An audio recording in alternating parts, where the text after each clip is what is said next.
Hello and welcome to another episode of My Opinion Means Nothing. Now, I had to do some sort of mental gymnastics in my head when I was doing this intro because I've been recording the More You Know Mondays for the last 7 weeks and I haven't done an episode of My Opinion Means Nothing in a while. So it's, a bit of mental gymnastics. It's a little bit of quick maths and that. Anyway, this week on the show, I am joined by myself. I've got kind of used to recording episodes on myself on my own now. So I thought, you know what, fuck it. I'm just gonna record another episode of My Opinion Means Nothing. Also, I can swear on this pod. Like, I haven't been swearing on the More You Know Mondays, so I get to kick back and relax a little bit. I thought I would release a final episode of the year, mainly because the last day of the year this year is a Thursday, which, if anyone doesn't know, is the 31st of December, and the 31st of December also happens to be my birthday. So I thought, why not record an episode that comes out on the 31st of December, and I can do like a catch up, like a roundup. And I don't know, this idea kind of came to me over the weekend while I was enjoying my Christmas break, and I still am enjoying my Christmas break from recording. Other than this episode, the next episode will be out. My Opinion Means Nothing. I'm not sure. I need to find guests out there who wants to come on the show. Get at me. Anyway, but the next episode of the More You Know Mondays will be out on January the 11th. So if you've been listening to that, thank you for listening. And if you've been listening to My Opinion Means Nothing this year, I mean, there's only been 5 episodes I have released because, the pandemic. And yeah, check that. Thank you for listening to all of those. This is kind of like, I guess I call it a roundup because I'm gonna kind of round up the year in a sense of, in a My Opinion Means Nothing kind of way, in the form of like 2020 has kind of been a weird year.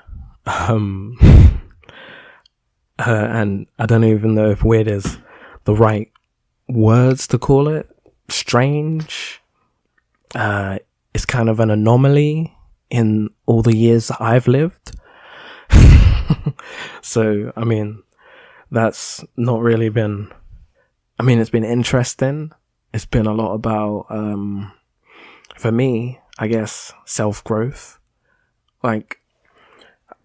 Because I took like a huge break from social media at the start of this lockdown, because for me it was kind of like, if everyone's locked down, or this is my mind, this is the way how I was thinking about it anyway. I was thinking like, if everyone's locked down, like, then nothing's really happening. I know like things were happening on social media, but in my mind I was just thinking to put my mind at ease so that I could come off social media. I was like, nothing's happening, so you have no reason to be checking on people's profiles and scrolling up and down, so it's the perfect time for a break. So I took a huge 7-month break from any social media. I didn't touch anything. Maybe Snapchat, but that was just messaging people, so I don't really count that as social media. So, but other than that, I wasn't on Facebook, Instagram, Twitter. I think I may have used LinkedIn, but again, although it's a social network, it's more for business. And so I was just it was in part of my self-development, just building up my, I guess, knowledge and learning. So I took my break from social media, and I was like, now I need to fill this time with something, how can I put it, like something useful, like something that's worthwhile. Like, so one of my friends told me, we were talking, he was like, what are you going to do now, like in this lockdown? Because at the beginning of the lockdown, I got sent home and I was just in isolation.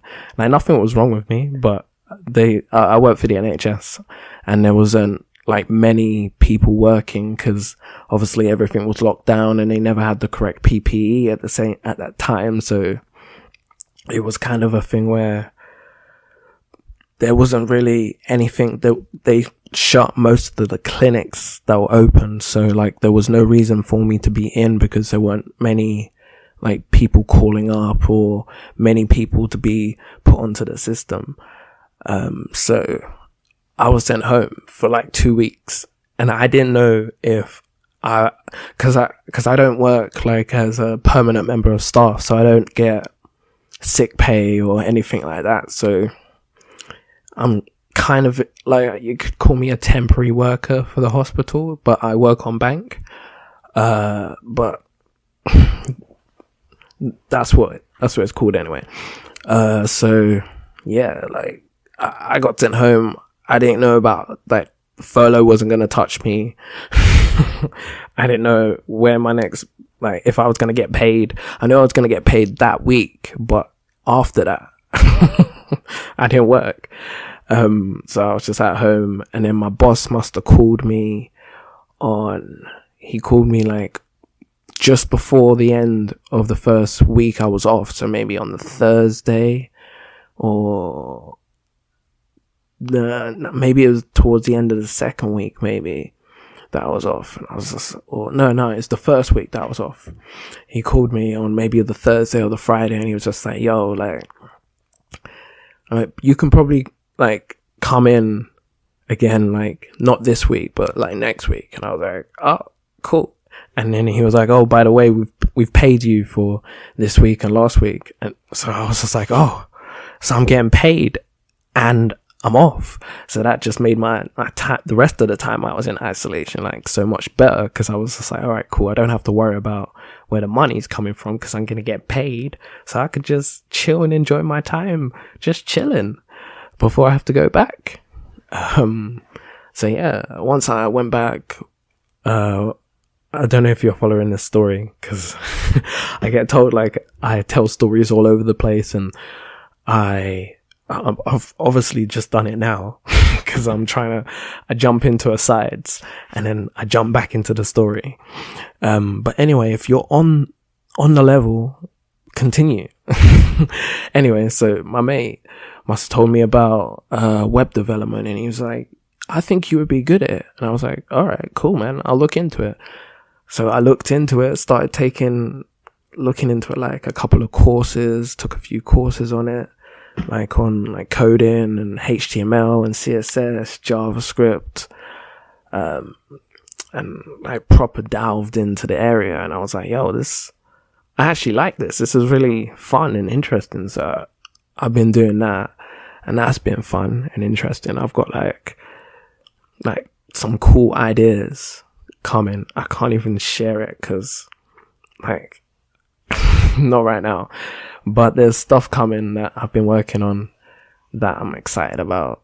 But that aside, that was just me, 2020. And then when I jumped back on social media, it was mainly, I was dealing with it differently, because now when I feel myself scrolling endlessly for a certain amount of time, I'll stop myself and I'll be like, what am I doing? Like, and then I'll just jump off Instagram, like, because there's times from before when I used to use social media, or mainly Instagram for me anyway, but there used to be times where I could be on Instagram from the AMs to the PMs, just scrolling and watching stuff. And yeah, it's cool. Like, you can, because of the endless scroll, you're endlessly seeing content. That's great. But at the same time, you're endlessly just looking at your phone screen. And I don't know, it kind of got on me more so when, cause my granddad also passed away at the start of the year. So I went to Jamaica just before the very first lockdown in March. And there was a time when I was just out in the sun, just chilling with my family or with my cousin, and I was on my phone, just on Instagram or on some social media. This was before my break. And my cousin was just constantly like, why are you on your phone? And I was just like, oh yeah, you know, I'm just checking something. And I was just like, and then I started, when I was in my break, I was just thinking to myself, I was like, why? I've got this beautiful country, I'm in Jamaica, and now I'm on my phone. Like, I know it was only briefly, but I don't know, it's hard to explain. I hope people understand where I'm coming from, or what I'm saying with what I'm saying. But yeah, like I was lucky when I got back into the country. For me, like, this is what I want to talk about mainly. Like, this is the main reason I want to do this pod. Because I can talk shit. And not that I can talk shit, but like, I can actually speak my mind about like some of the things that have happened this year. For me, the thing that's annoyed me the most, and I don't know if anyone else agrees with me, but it's not the pandemic, that anything that's happened. The pandemic, yeah, obviously it's happened and we've navigated it, but it's just, for me, the thing that's pissed me off the most this year is the way how the government has handled the whole thing. It's been a complete shambles, if I'm honest, to be honest. It actually has been a complete shambles, the way how they've handled things. And to the point where I'm sure it could be handled a completely better way. Like, I've been talking with my mates with so many other better ways that they could have handled this. And I mean, I didn't go to Eton, and it seems pretty simple to me.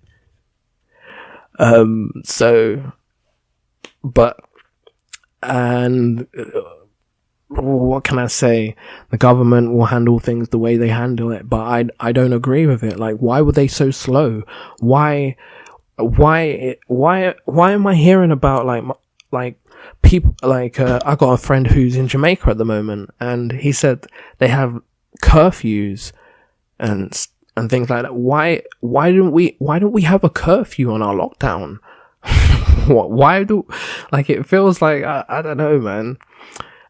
Maybe this is weird. It feels weird to say, but it feels like we had so much, although we were locked down, we had so much power still while we were locked down. Like, it wasn't a thing where like how it is in Jamaica, where if you're out past the 8 p.m. curfew and you're seen on the street by the police or the army, you better have a damn good reason why you're out. Otherwise, you're getting arrested or you're getting marched back to your house. You know what I mean? Like, why wasn't this happening? Because we didn't have the manpower, maybe. I don't know. I can't question it, but it's just like, you could have brought the army in. You fretted about it. Why didn't you do it? Why wouldn't this? I don't know, man. It felt like we had, although we were locked down, we had quite a bit of power. People were stockpiling stuff, but still, you could go to the shops. Like, it seemed like, why stockpile? Like, you couldn't still go to the shops. I don't know, man. It just seems like a very bizarre year, and maybe it's just because as human beings we've kind of been pushed to our like extremes, like to the peaks of what it is to be human, because I guess as human beings we're social creatures, so to be locked down and not being able to go outside and socialize as we usually would with is kind of, I guess, captivating. Not captivating as in, oh, that's amazing. I mean, captivating, like, in the fact of, like, you feel like a captive, like a caged animal or a caged bird or something like that. And yeah, it's just been a weird one. But this, I guess, has been my intro, or I'm just talking because I've got no one else to cut me off, and because I've kind of got into the swing of just, talking, me, myself, and the microphone. It's kind of, freeing. I don't have to worry about anyone else. I kind of miss having a guest, like just someone else here just to shoot the shot with. Is that what it's called? Shooting the shot, or spitting the ball? Am I saying the right phrases? Do people know what I'm saying? I'm just saying words anyway. So yeah, I wanted to do this episode in a form of like maybe a throwback kind of thing. So there'll be like the best of, because I've only done like 5 episodes this year, the best moments from those 5 episodes with all those guests that I've had on the show. So first of all, before I'm like I said, it's a shambles of a show because it is planned, but because I'm going off into tangents, it's taking me off my plan, and then I'm trying, like I said, mental gymnastics. Then I'm going back and I'm like, yo, Kory, you're off topic here.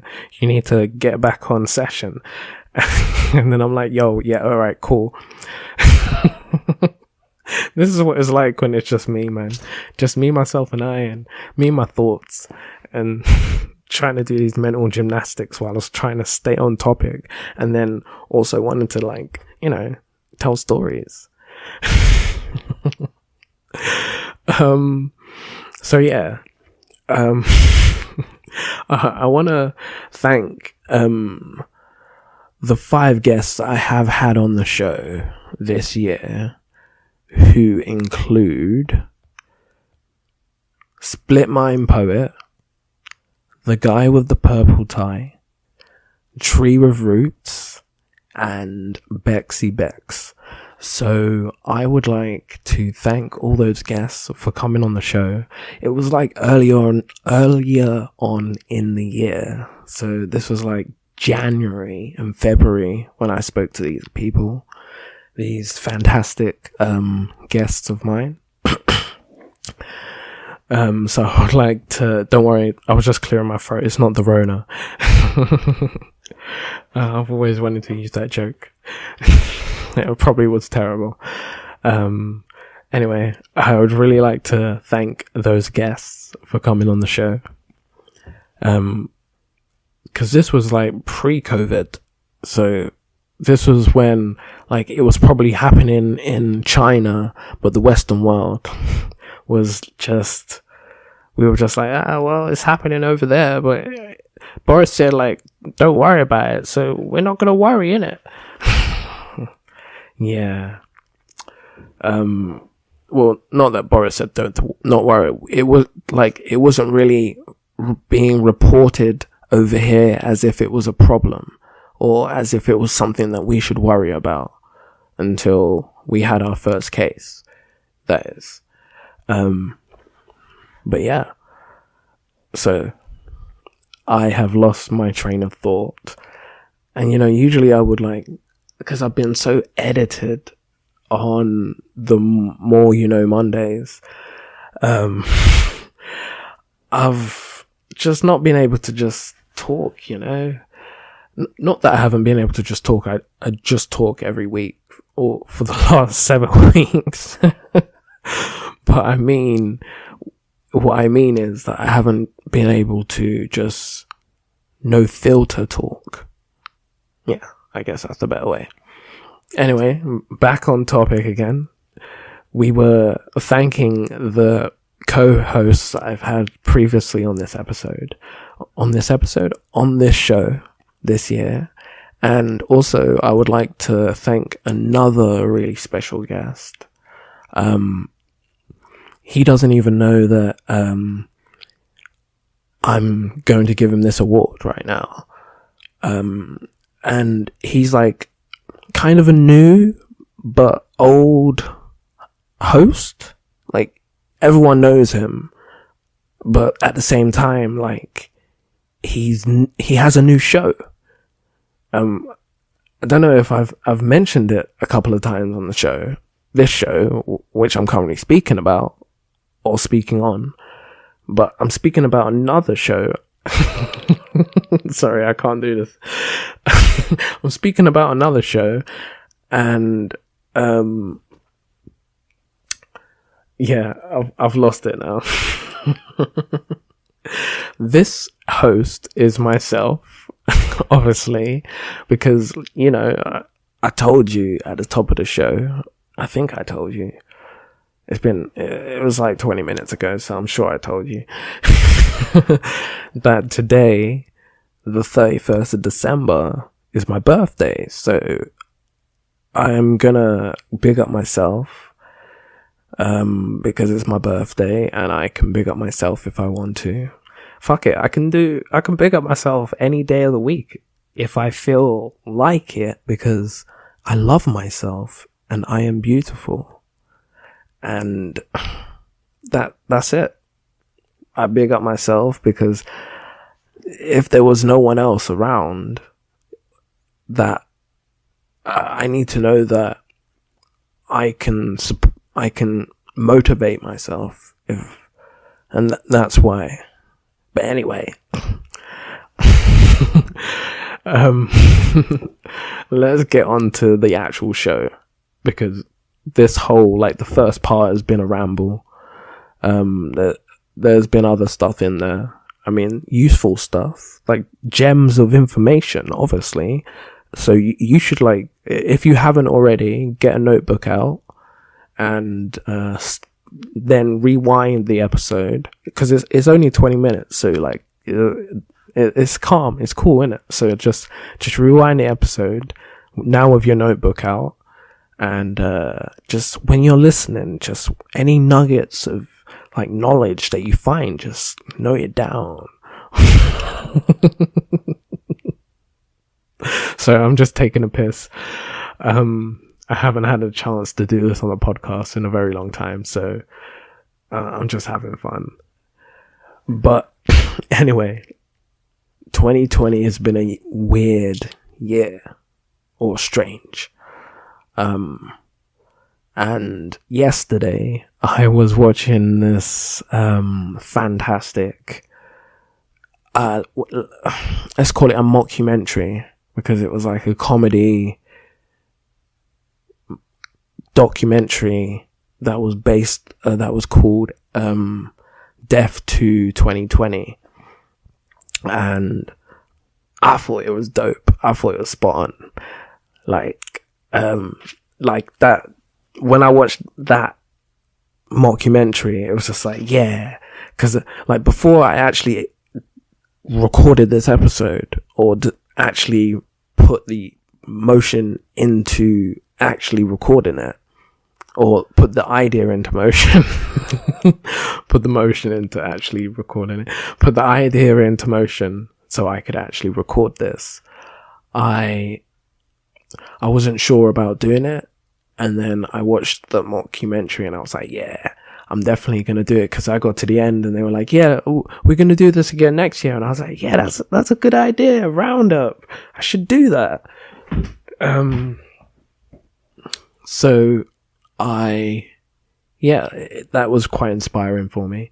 Hilarious. If you haven't seen it already, it's on Netflix. I'm not getting paid for this sponsor. I pay them to watch it. In fact, that's a lie. I don't pay Netflix. My brother pays Netflix, and I made an account on his account, so I don't pay Netflix anything. So yeah, man, this is no paid sponsor. I don't pay them. They don't pay me for this. Just check it out because it's funny and I enjoyed it. And if you like roundups that are funny, like, it's kind of like drunk history, but it's living history, because it's like, it's a year that we've lived, and it's been so bizarre, and we've been in this together that, like, it's just, it's just hilarious. It's funny as hell. Check it out. So, I want to talk about the weird stuff, a few of the weird things that have happened this year, before I give you the best of 2020 with my opinion means nothing. I just wanted to, obviously, like I've been talking for the last 20 minutes or so about stuff that you guys at home listening are obviously enjoying. That's why you're still here listening, right? Like, obviously, because I'm going to take the silence as a yes, because there's no one else here to answer me, so I must be right? Anyway, let's stop going on those tangents, Kory. It's very hard because I was just about to go on another one there. This is just me. Anyway, let's off the tangents, because, like I said, I've got no one here to stop me. It's just me, baby. Off the tangents I am for a brief moment while I talk about a few of the crazy things, or strange or bizarre things that happened this year. So, number one on my list, because when I looked this up, I was just like, right, this happened this year. That's mad. So, like, this year, the Pentagon released those UFO footage videos, which was kind of a bit crazy, to see.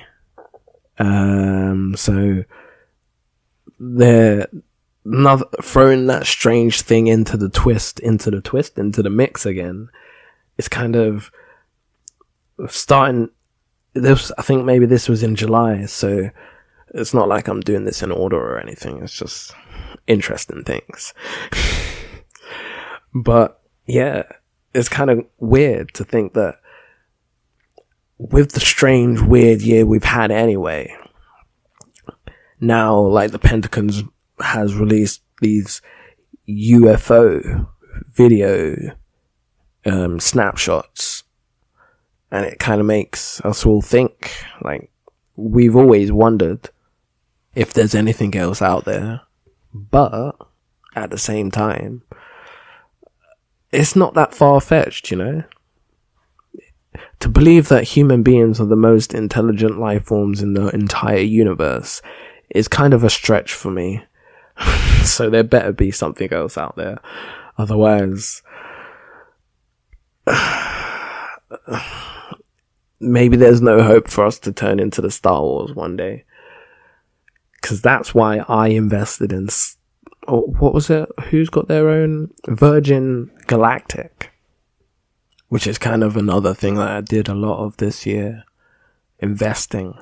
Like, guys, when there was that crash in March, bare stocks dropped, and that was my in. I've made so much investing, and for me, it was just, I saw an advert or something where they laid out Apple, and Coca-Cola and Tesla, all these stocks, and they had it like 10 years ago what the price was, and now what the price is of their stocks. And I was just like, rah, so there could be a few like companies out there that I could invest in now. And if I think about, in my perspective, which companies possibly in 10 years could be, their stock could possibly be worth double or triple or even more. And maybe I'll do it on another episode. I'm not going to tell you my whole hand right now, my portfolio. But yeah, man, if you're interested, DM me, let's talk about it.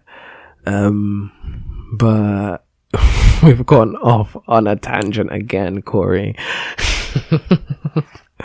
We were just talking about UFOs, and then somehow we got on to investing. Yeah, because I went to Sky Galactic, and then I've invested in that. So yeah, it all makes sense to me, but I'm sorry. And it rhymed. So another crazy thing that happened, or bizarre.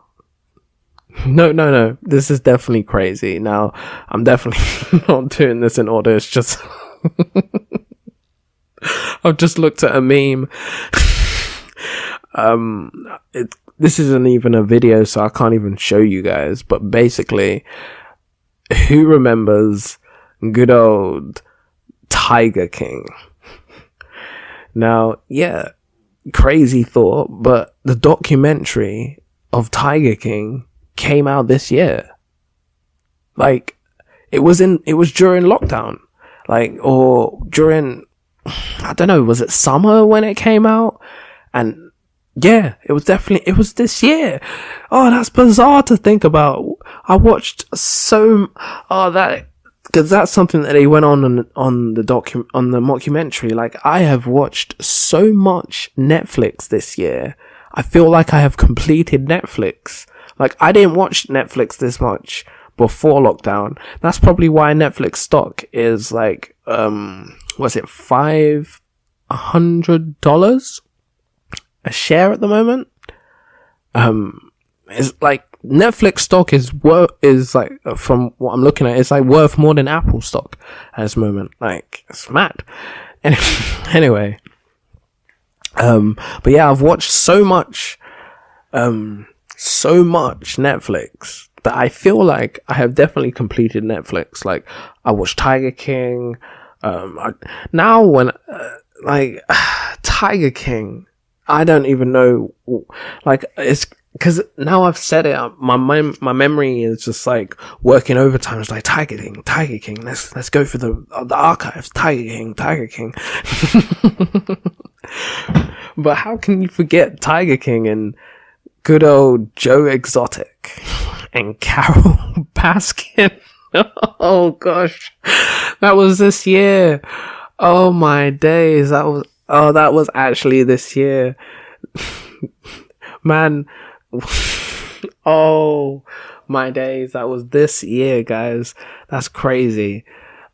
And the meme that I looked at was like a meme of Joe Exotic fused with Trump's face, and it it just looks hilarious. So anyway, what else happened this year that's kind of crazy? I don't know if it's crazy or maybe bizarre more, because when I was looking into this really made my mind do mental gymnastics, because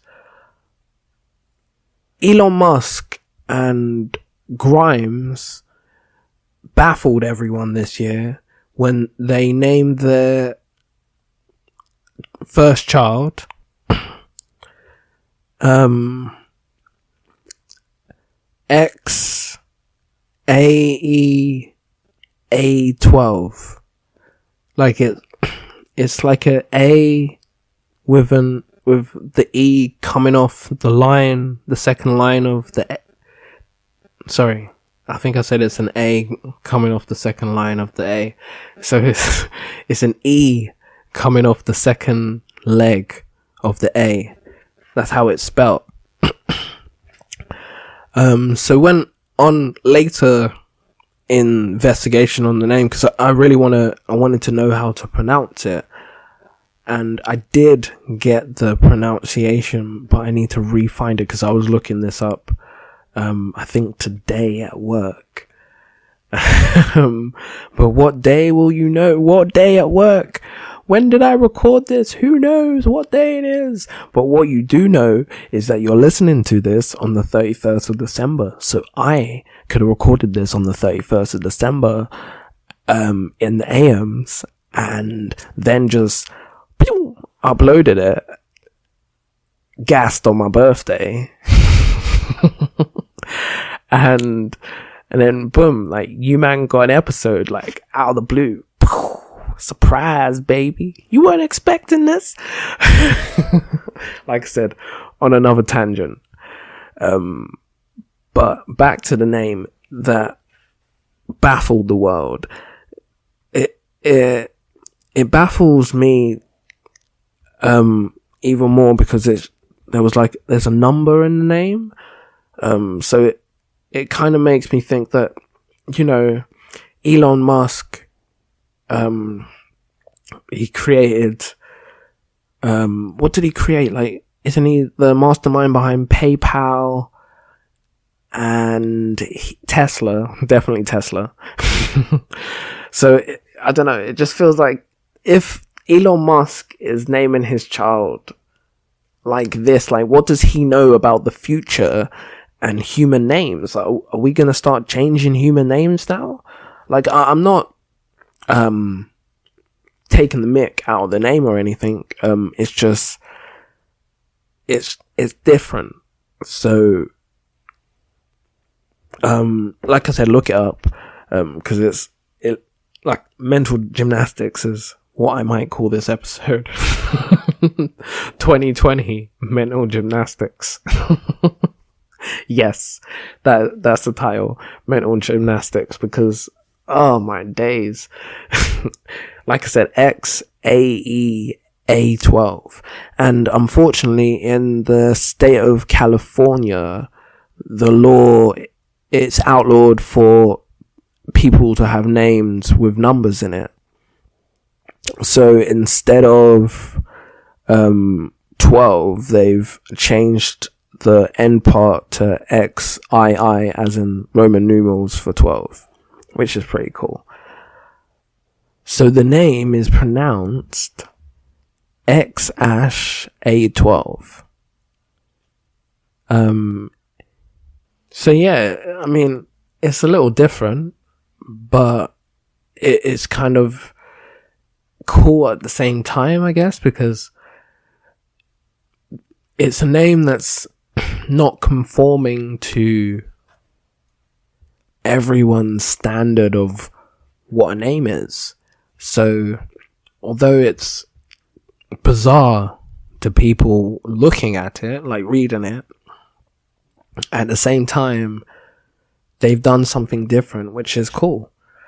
Because no one else in the world will have a name that is the same as their name.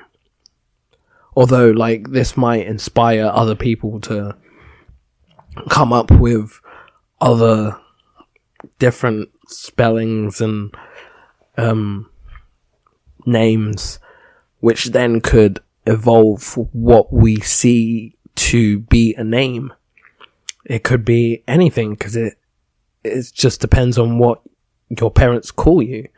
Like, I think, I don't know what I was watching, but it's kind of a bizarre circle to think about, but unless you change your name and you actually name yourself something, no one ever named themselves. It's kind of hard to think about, but I was named by my mother, and my mother was, I was named by my mother and father, and my mother was named by her mother and father, and my father was named by his mother and father, and they were both named by their mother and father, and it just keeps going back. But no one actually names themselves. You're only named by other people, which is an interesting fact, I think. Probably something that no one's really thought about, but I have. So you're welcome. And anyway, back to 2020. Oh, no, actually. So apparently the XAE12, the reason why it's named like that is that the X stands for the unknown variable. The AE is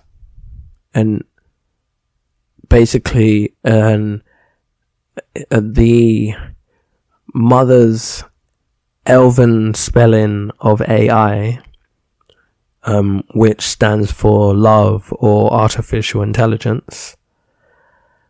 And then A12, which is a precursor to SR17, which is Grimes and Elon Musk's favorite aircraft. And the reason is it's because it has no weapons, no defenses. It's just really fast, so it's great in battle, but non-violent. And also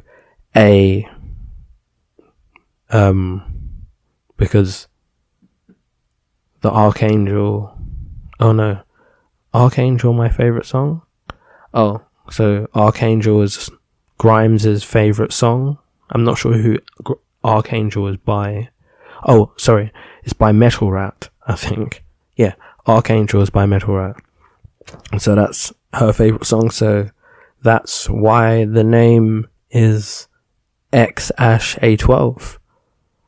So, yeah, which is more mental gymnastics for me. But it's cool that like every letter in their child's name means something. So, you know, like some people's names have meanings in the same respect. This kind of makes the name a little more special if you think about it, because not only does the name mean something together, the name is that person, but each part of the name means something to the parents, which makes it kind of like a double entendre, like extra specially. It's really beautiful, actually. The more you think about it, the more I've broken it down and actually thought about it, it kind of makes it less bizarre and more meaningful. But those are my thoughts anyway. What's your thoughts? Let me know, or share your thoughts. Start a conversation, talk about it. I don't know. Like, what do people do? Like, you listen to a podcast and they're talking about something cool, and then you share it with people. So yeah, do that if if you feel inspired to do so. What else happened this year? We had the bizarre president of America, Donald Trump, who has finally been defeated like the final boss on Mario. I say Mario because another cool thing that happened this year is the Nintendo Switch, which is a console that I now own. It outsold, I think, the Nintendo Wii. And it's now, because of 2020 and the lockdown and so many people buying the Nintendo Switch, it's now like one of Nintendo's best selling console of all time. I believe these facts are right, but like the names on the title, I want if you could, the label, the names on the label is what I think I wanted to say. The titles. I'm not getting this saying right, but the name of the show, in my opinion, means nothing. So take it or leave it. Some of it I am 100% sure about, but partly I would say look it up. Like, I'm doing my due diligence ahead of time so I don't have to apologize to my fans for not having all the facts in the beginning. Which is another thing that we saw this year in the form of Joe Rogan, which I haven't actually listened to his podcast, so I can't 100% talk about it. But I know for people that have listened to the show and from like reviews or reactions to what's happened to Joe Rogan show and everything like that I've been catching up on, like bear drama this year as well. Like I got onto like watching YouTube videos a lot during lockdown because it was just like, what else could I do? Like I'm locked down, like I might as well check out the videos. And like I've seen that a big thing that is now a thing that used to be kind of more underground on YouTube that is now like a more commonly everyday thing is like a reaction video. Like there's so many reactions to everything. So like now, like, I was thinking about it yesterday. I think I was thinking about it yesterday. No, it's definitely yesterday. Or maybe it was the day before. No, it was definitely yesterday. I was thinking about like, it's kind of bizarre that when something comes out, like a video on YouTube, like maybe it's someone's music video or just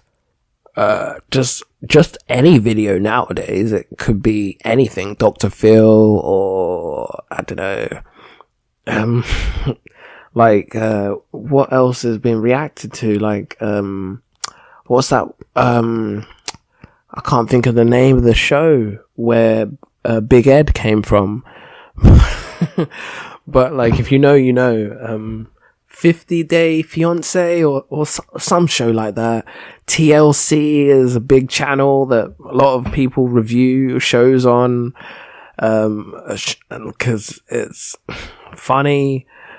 But that I think it's more funny that these shows made it to TV and someone actually was just like, yeah, people want to watch this, commission this, yeah, well, this will get the ratings. And I'm pretty sure it probably does because it's a bizarre show, like extreme cheapskates and stuff like that. So, but back onto the point I was making, like, it's kind of strange that if you want to watch something, you can, if you don't have to actually just watch the video. You can watch your favorite creator or just any creator, if you're just looking for a random reaction, talk about like something that you might have already watched a video of, but it's just like you're getting their opinions and it makes you kind of think about other things that you didn't think about before. If I really think about now, I've just broken it down in my head. It's kind of like, I feel like the reason why we enjoy reaction videos so much is because it's kind of like the director's cut on a movie. Like, do you know, like, when you buy the movie, you get like the extra features and you can watch the whole movie, but with the directors talking over the film, and they're talking about, oh yeah, this is the reason why we did this, and they're reminiscing about shooting it and like just commentating on the art. And I think reaction videos have like an element of directors cutting it, in the sense that that's what we enjoy about it. We enjoy, although I think we would probably even enjoy it more. But nah, I don't know, like, directors talking about movies seems cool, but like, sometimes, I don't know, would it be cool if, I don't know, there was an artist that release the music video, and then after they release the music video, this would be a cool idea.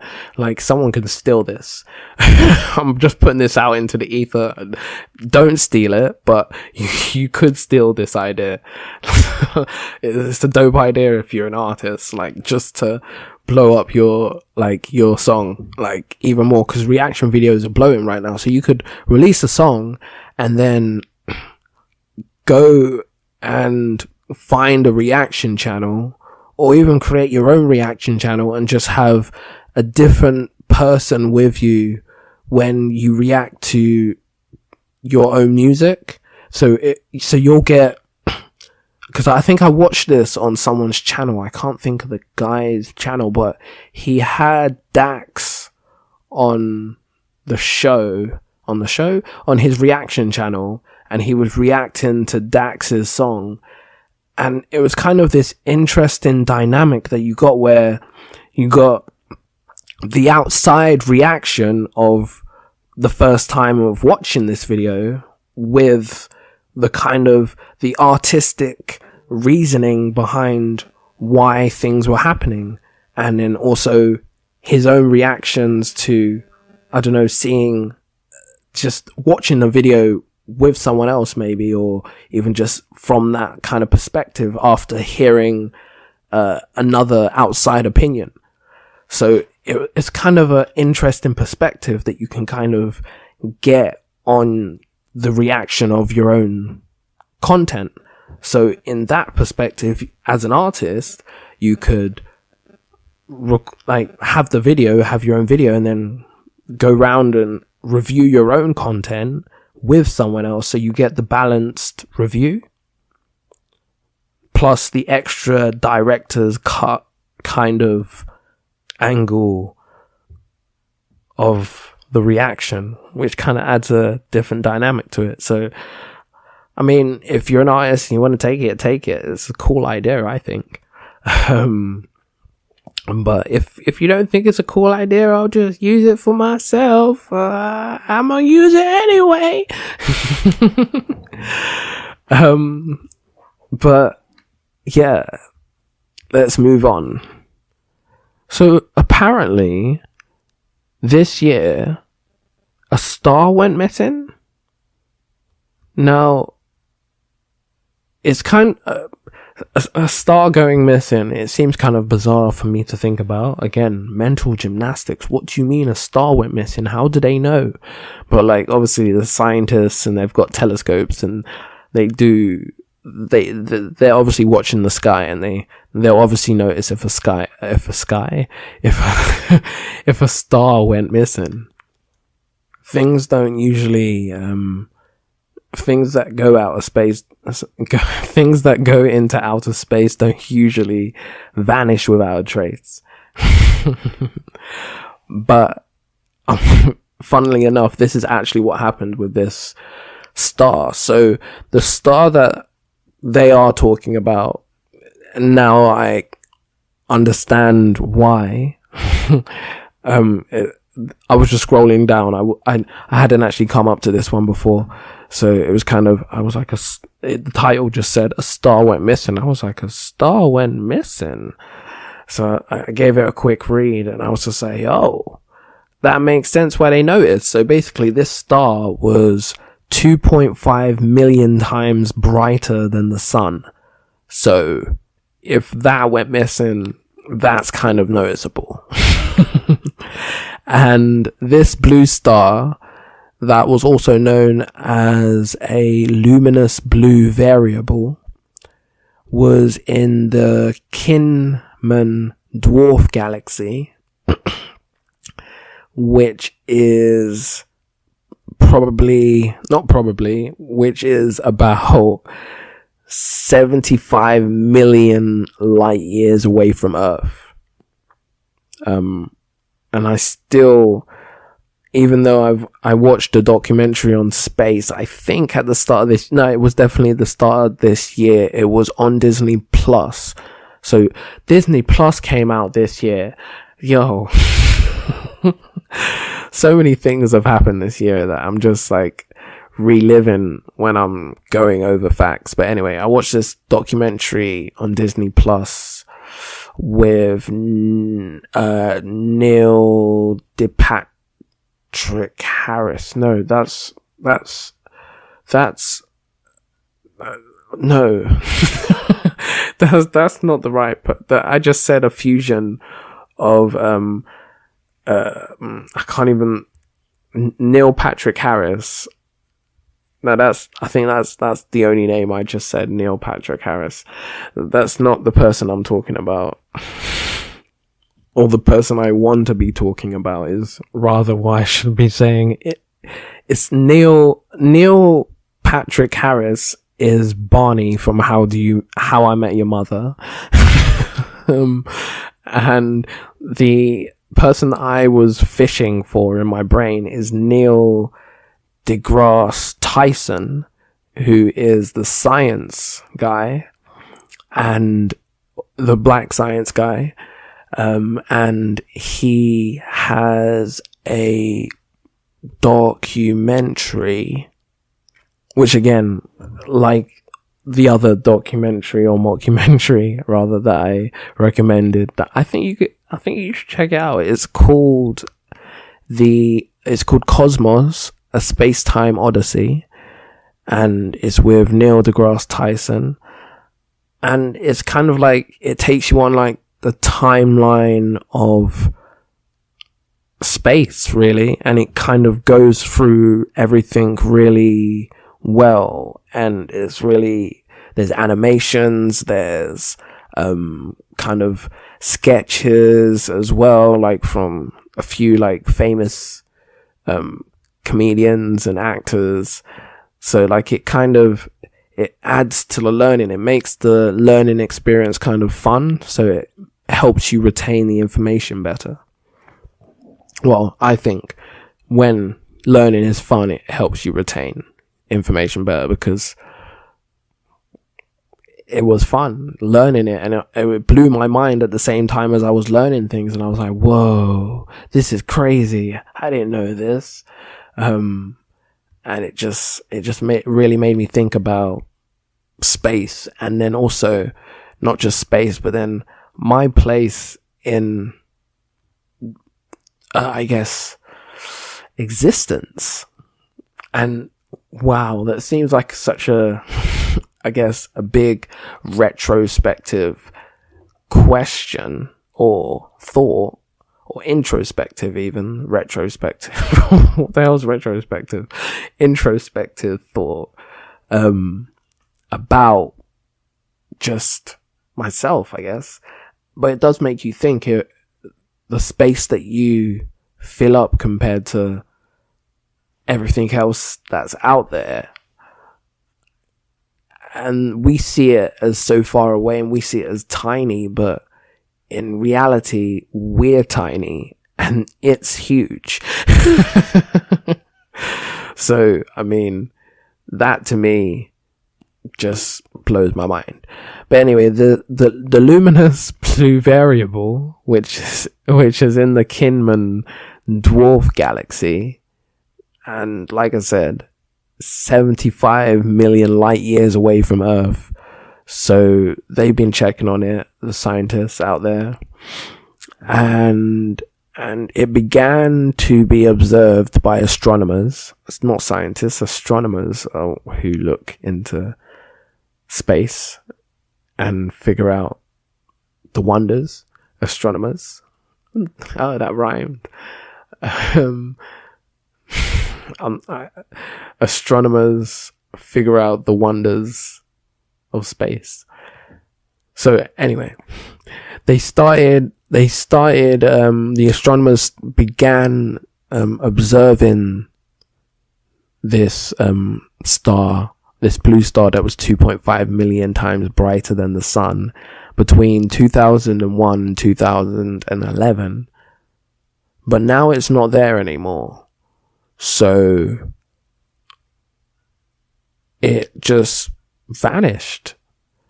And I guess the weirdest thing for astronomers, and I guess scientists alike, is kind of that usually when a star disappears, like it's supernovas. And I guess the best explanation I can have for that is, do you know, like if you ever look up into the sky and you're looking at a star and it kind of looks like it's flickering, and that's because it's that star has died. Like when a star dies, it supernovas and it explodes. And when we see the flash in it, it's because obviously I'm not 100% sure, 100% right at this moment in time how light years are worked out, but it's kind of like basically I think it is the time it takes light to reach us. So if it's 75 million light years away, then I guess the light would take 75 million years to reach us. Now, again, my opinion means nothing, so please don't write no wordy letters to Spotify and try and get me cancelled. Like, they don't even own me exclusively yet. We haven't signed the papers. Oh, dude, I'm letting it on the drop. No, I'm kidding.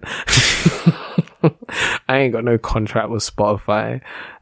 I'm just making more 2020 jokes. I got them all day, man. But anyway, the thing that baffles astronomers is the fact that the star didn't supernova. It just simply vanished, which is weird. So either it's vanished or it's moved, and they haven't figured out where it's gone. But I think, you know, something that's brighter than the sun is something that you would notice to have moved, I guess. So that's weird.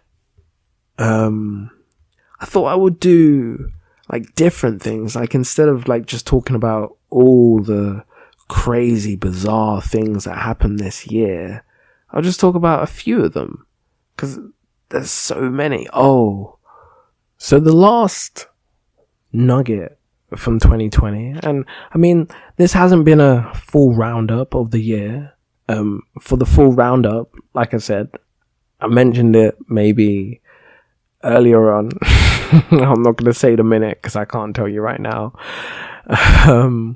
But I mentioned it earlier. Watch Death to 2020 and you can get a proper roundup. But this is a my opinion means nothing roundup. So deal with it. Like I wasn't even going to release an episode.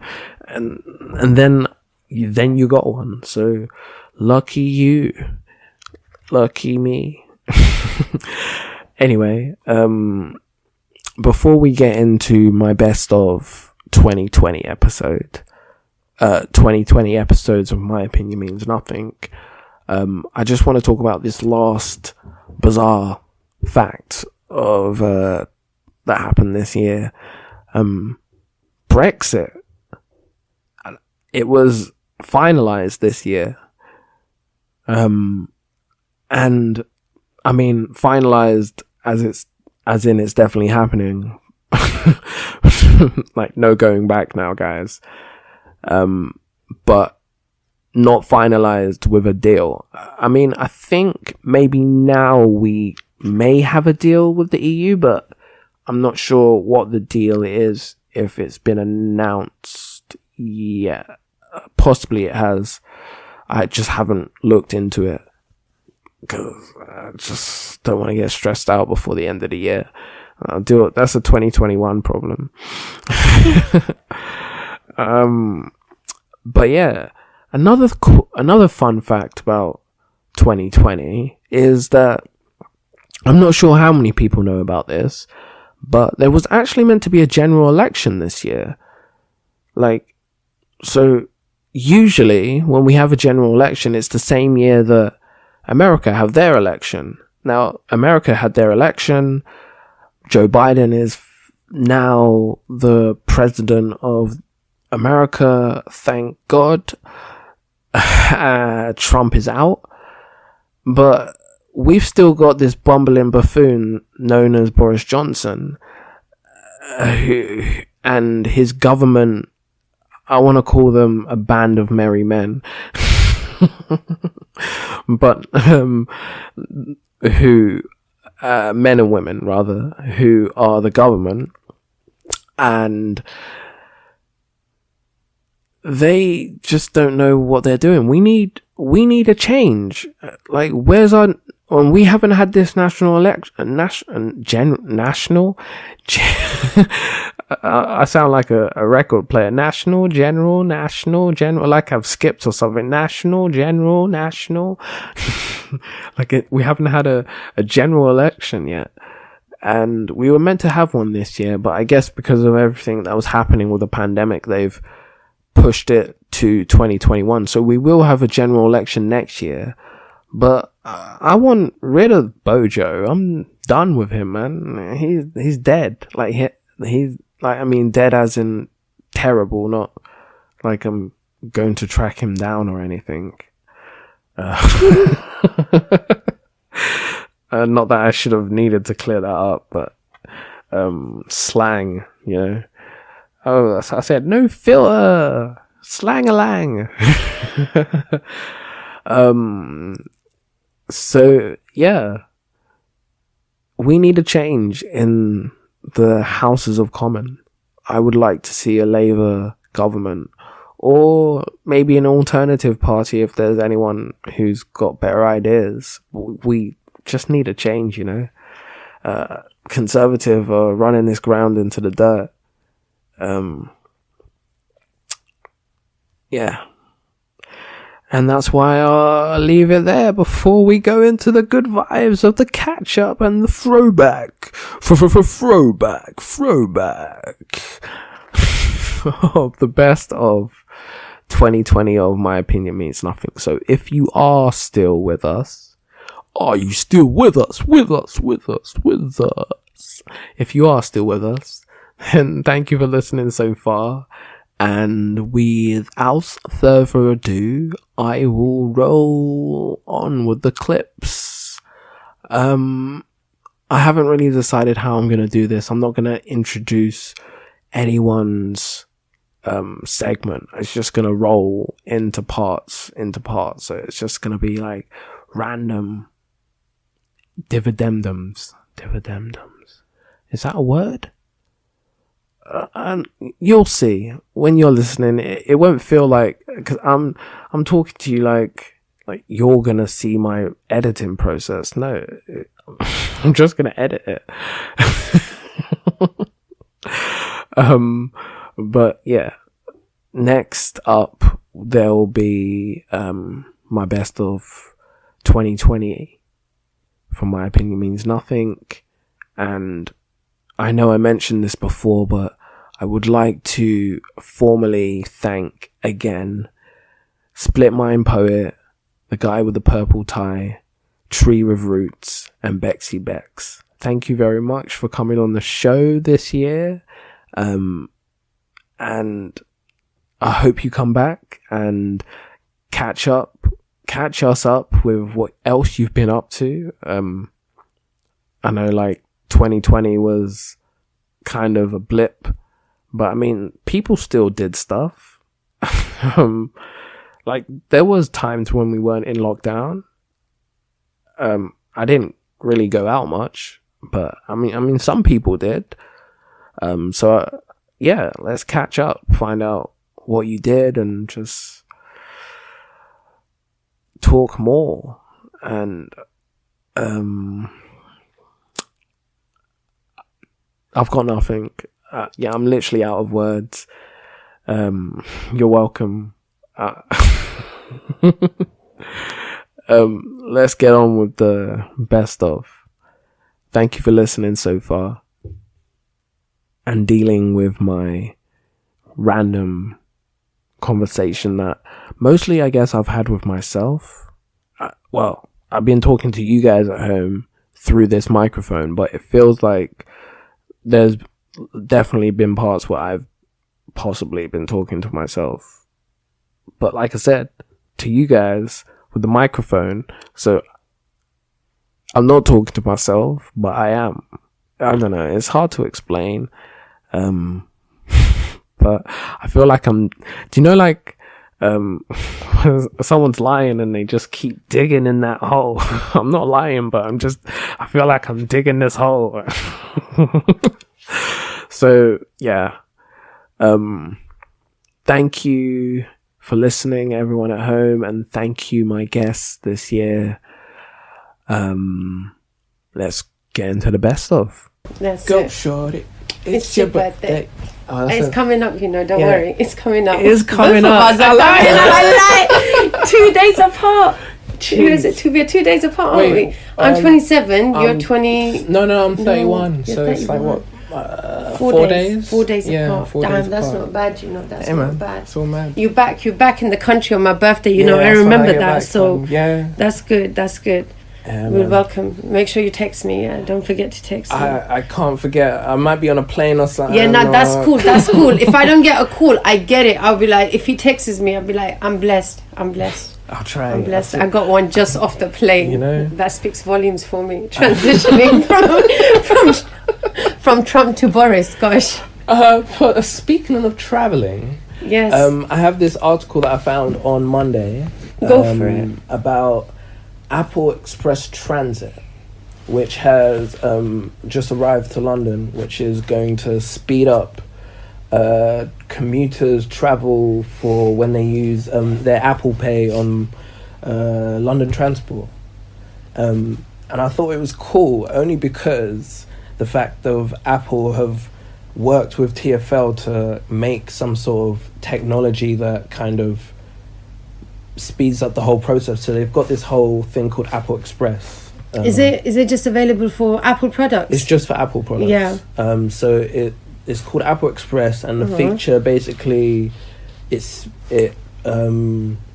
so wait, let me start from the beginning. Go basically. For it. So the reason why Apple Pay it takes so long for us to kind of maybe tap through on Oyster or whatever is because on Apple phones we have to have a biometric confirmation so that we can pass the transaction to go through. So it's either like a face scan or a fingerprint certification. Yeah, I didn't know that. So because of that, it kind of slows down. Sometimes you might kind of not scan your face properly, or you might not get your thumb on the fingerprint right, and it doesn't go through, and you're like, damn, I'm trying to do this again. And then all the while, like, it's peak when you got like bare 5-6 people behind you, and you especially peak time, on the train. And do you know them ones where like someone touches, and you expect them to go through the gate, so you're already walking. And they're like, no, you haven't gone that small through amount of traffic that gets created, just near that. But, I get it. So Apple have worked with TfL to create this, design a specific, what's it say? So basically it is Apple Express, which is a new. You can set it up on all your Apple phones. You by going to settings on your iPhone. Yeah. Then select Wallet and Apple Pay, and then scroll down to Express Travel Card, which is under a new section in your travel card section. And then once you select that, you can select a card, which is the card that you use for usual travel on the underground or on travel on buses and everything, and that will be your Express card. So that means that once that card is selected, you basically confirm it once, and then you can use it throughout that day just by touching. And it also has this cool feature which I thought was cool, that if you use your phone mainly for Apple Pay and say your phone dies, I'm not sure fully how this works, but it allows your phone to still be active and use the Apple Express Transit for an extra 5 hours after your phone dies. But I'm not fully sure how that all works, but that's what it does say in the article. So it says there's a chance that even if your phone dies, you don't have to worry about not being able to still be able to travel with Apple Pay, which is pretty cool. Because the duration of it is a lot longer. Yeah, it's a shame because TfL is like our transport system and it's only Apple. Yeah. Oh, because I'm Samsung. Don't me shit. As long as you've had your iPhone, mate, that's probably as long as I've had my Samsung. So I'm not saying I'm sticking by it because I haven't got the latest version, but I'm getting there. But this, okay, what do you think? I mean, I think it's pretty cool, only in the sense that Apple have worked directly with London Transport to integrate this kind of technology into the barrier system. So that's fucking dope. So like they've seen that people in the UK are having this problem with when we travel on the underground with our Apple Pay, and they've seen that and they've gone over and above to help speed up the process and create this whole Apple Express so that we can go faster on the underground. We don't have to disrupt traffic, you know, like it's like, so it makes it like any other contactless payment, you know what I mean, which is pretty dope, I think. Are you using it at the moment? I don't use Apple Pay that much, only because sometimes on Apple Pay I think it's because it's using your card, it's kind of cloning your card in a sense, so like sometimes transactions come out delayed. So, and we don't know the policy right now for like what's the period for how long it takes. And has the app, as in, does, like when you put it onto your phone, does it have its own what's it called, transfer system where your balance is shown on that? Like, is it being taken directly out of your account? The thing is with London Transport, when you use your contactless card is, and I have only been seeing this used recently because I've been using Curve Card. I don't know if you've seen the advert for the Curve Card. I have not. Basically, I'm going to put a thing actually in my description for this video because I think it's pretty cool for anyone that's really interested. Okay, go on. Curve Card is basically, it comes as an app on your phone, as well as it being a card that you get physically. And what it allows you to do is kind of similar to Apple Pay, but giving you the physical card that you can kind of add like multiple cards to this one card. And then just change the card that you're using on the app. On the go, and then that's the card that will be used by the official card. So like that means that I don't really have to carry around my actual debit card from my bank, and I don't have to worry about losing my actual debit card from my bank because I carry this Curve Card around and I can use it for. And you can activate it from before you leave the house in some sense, to not take it. That's what I mean. It's all set up on my app and everything like that. So I use this Curve Card. I use it in the shops. I use it on the bus. I use it everywhere. And every time I use the card, it sends me an email, because I've set it up on the app. It sends me an email of the exact amount of the transaction that I've spent, and it goes straight to my email, and I get a message on my phone saying I've spent this much and where I've spent the money. So then I can go on the app and check. See, I think that's better than the TFL and the Apple thing. Yeah. In my opinion, because it's not restricted. First of all. And if they did it, I suppose it's Apple, isn't it? But Curve is the same in the sense that the payment is a little delayed because it's not. But it's the same with any bank, really. When you use contactless, it's delayed anyway. So that's just the process anyway. So it might sound like this is way off topic, but let me know if you think you know why I think this is connected to this here. Okay. All right. So I recently saw like a video on YouTube where there was the first 17 million pound Bitcoin watch was being made, and it was being revealed on a show. And the reason why it's been called the 17 million pound or whatever is because when you get your phone barcode and you scan it, because the watch actually has its own barcode, that barcode is connected to your account, and it tells you straight away how much that Bitcoin account is worth. And I feel like that is a very niche thing. And then when I see Apple doing it with something like TFL, I'm like thinking, that's a very smart thing you've done there, because you've actually put a chip in everywhere, and your Apple. So it makes me think how centralized that thing is, and the reason why maybe it's not open to everyone else because you've created that specific chip for TFL perhaps, and licensed it. But then that accessibility is not to everyone in London. So at what point can we say that you're saying statistically iPhone is like the highest user, and so therefore it should just be like that. So that way I never get the concept of why niche markets are not open to everyone. But I mean, it's kind of it's open in the sense of Android have Google Pay. Yeah, you're right, actually. I don't use it, but I know it has it. Yeah. It keeps popping up on my phone. So it's the same concept pretty much, in the sense that you can set up a card and you just use it contactless on your phone, so you don't really have to carry your card. But the only thing different with Curve is that you can use this physical card then to buy things online. There you go. I can go to the cash machine, take money out, and it won't charge me anything extra. If I go on holiday, also I found this another beautiful thing. Go on holiday, if you want to take money out of a card machine in an ATM in that country, no transaction fees. No transaction fees. Wow. Another cool thing they have on it is, like, on the free membership, you only get to trial this for 90 days, but you get to choose 3 retailers that you go to or you buy from often. And I've selected TfL, Tesco's and Sainsbury's. Yeah. And every time I use my Curve card at that place, I get a certain amount of cashback points. I think it's 1% of whatever you spend.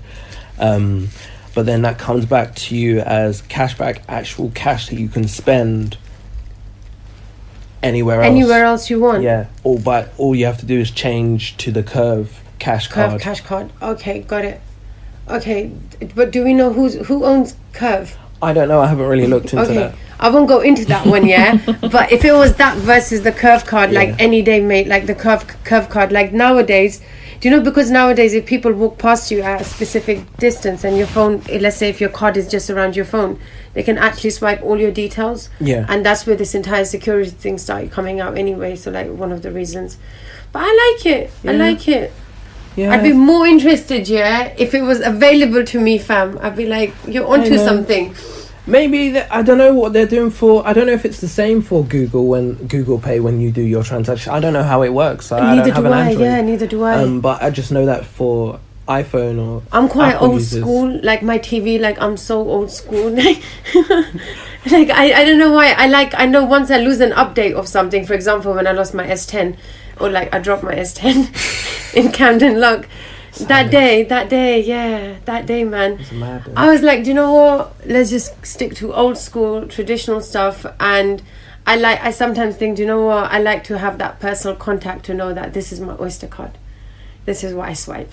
You know? I don't know where it is. I used to have that, to be honest. But then I started thinking about it. I was just like, it's kind of an extra step that I'm taking to put money on my Oyster card. True. When I can just, for the sheer convenience, I could just take my contactless card out and just attach it. Yeah. And if you're saying that even if I use my Oyster card or I use my contactless card, I'm going to be paying the same fees. It's kind of like a no-brainer in a sense. Yeah.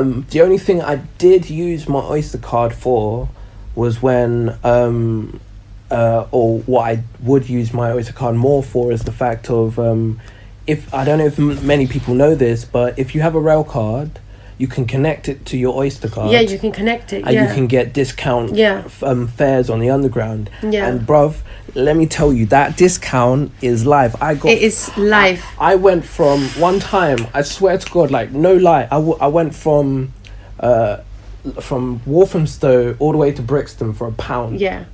You're on about the 30% rail discount, isn't it? Is that the one? Yeah. It cost £1. Oh, mate. I swear to, I touched it. I was like, what do you mean this cost £1? You get the maddest discounts, and that's the only reason why I would use my Oyster card over. I would put money on there. Like, that is it. Mate, do you know what? This got exacerbated back in the days when we were about to go uni. And what was it? Was it Nationwide that was offering 5 years of and the NUS rail card discount, all that stuff to students, and bare people went on it. I wasn't aware, man. That's the only reason why I went there. That's why I got my student account with them, because I was just like, rail card? I'm going to Liverpool. Yeah, I need that. And do you know, like, I was, back in the day, like, I remember I had to go, like, see my partner back in the days, like, between Warwick and back to Brighton. And then if I ever wanted to go back home, and I was like, all right, I have like Indians around me, so they know how to get cheap tickets for me. But how can I save more money? the end of the year, in April, when I received my total evaluation of how much I saved, make £183.04. I still remember that day. I was like, wow, you actually saved me. Like £60 tickets were like 22 quid. That's what I mean. If bought at the right time with the right people around you, especially if you're someone like me, because I spend sometimes without actually having the finances. Hey man, I walk out thinking I can find a spend, and I'm like, no, mate, Minnie, window shop moment. Window shop. You come back. I'm forever window shopping until I have that money, and then I'm gonna go buy out the bar. 50 Cent will always stay relevant. Yeah. As long as power is. Did you see? Yo! Like, I'm just saying, innit? Like bars. I was like, 50 Cent will always stay relevant, bruv. As long as he has power, And you know what he showed you? He showed everyone is in the spotlight. That is what I loved about power. Like, no spoilers given, but the ending of like... I haven't seen it. Okay, I won't say it. But that was volume. He spoke volume at the end of it. And I was like, I'm torn right now as to how you've ended the show. But at the same time, I look forward to seeing more of you. Like, in my head, I was like, you legend. So basically, the title reads, Twitter will be labeling deep fakers and other manipulated media as a new rule change on the platform. So what that means is basically if something, for example, is deemed as manipulating media, they will label it as manipulating media, and kind of so you know that this is what you're going to watch is manipulating media. And if it's kind of too fabricated or fake, or like too fabricated or not real, they'll just remove it altogether. So they're making there's kind of like this no fake news kind of business. Like that is a very big thing. I remember I think it was a while back, like I never used to know nothing about fake news, and there was a big surge a couple of years back of different what they posed as factual news articles, and they look pristine, they look amazing. And then there was a whole thing of like, oh, it's a hoax, oh, it's a fake news, oh, it's this. And I feel like nowadays, there's a whole influx of them, and it's very hard to like sift through what's fake, what's real, what should I look on, what should I not. And I think I understand what Twitter are trying to do, and I understand like they're trying to protect and make it better for people and make sure that people are getting the right information and are not misled. But I mean, it's a double-edged sword. It's kind of hard to stop. Yeah, it's a very double-edged sword, because you have to remember that, one, by clamping down on it, which I'm not saying that they shouldn't, but by clamping down on it, you're kind of like reducing people's self-expression in a sense. You mean, but I also understand that you don't want people to, take something for fact, and then it could lead grievously, of course, which is, you should most definitely protect on that.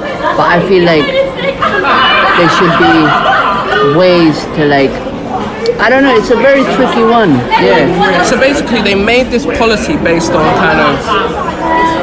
it was kind of like a feedback form kind of thing with the people that use the platform. Everyone that uses Twitter, they asked them the question, how do you think that we should kind of combat this? And this is kind of a community-based way of how they're kind of going to battle it. So in a sense, they're kind of taking on board what the users want and how they feel that they could be, protected from this.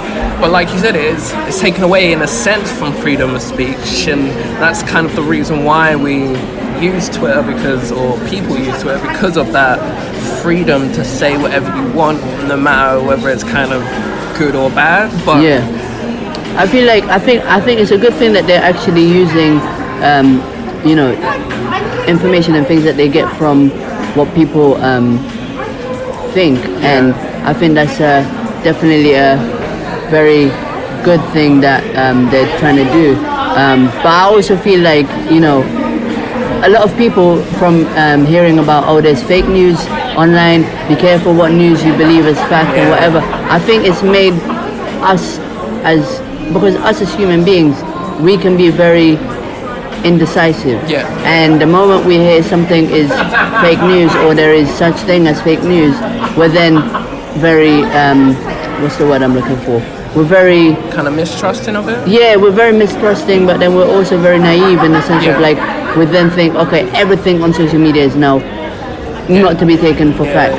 Everything is a joke. And it's kind of hard in the world where we live in now, where you can't kind of just believe or read just one. No, you have to read 100. Exactly. And it's like, why am I going to read 100 if I can get my source from one place? Yeah. But then, you're saying that one source that I'm taking is not, 100%. So how do I know all of the 99 are going to be not the same, It's kind of like you said, it's a double-edged sword, and you kind of have to use your own judgment, I guess, in a sense. You have to. And I feel like it's come to the point where we're just, so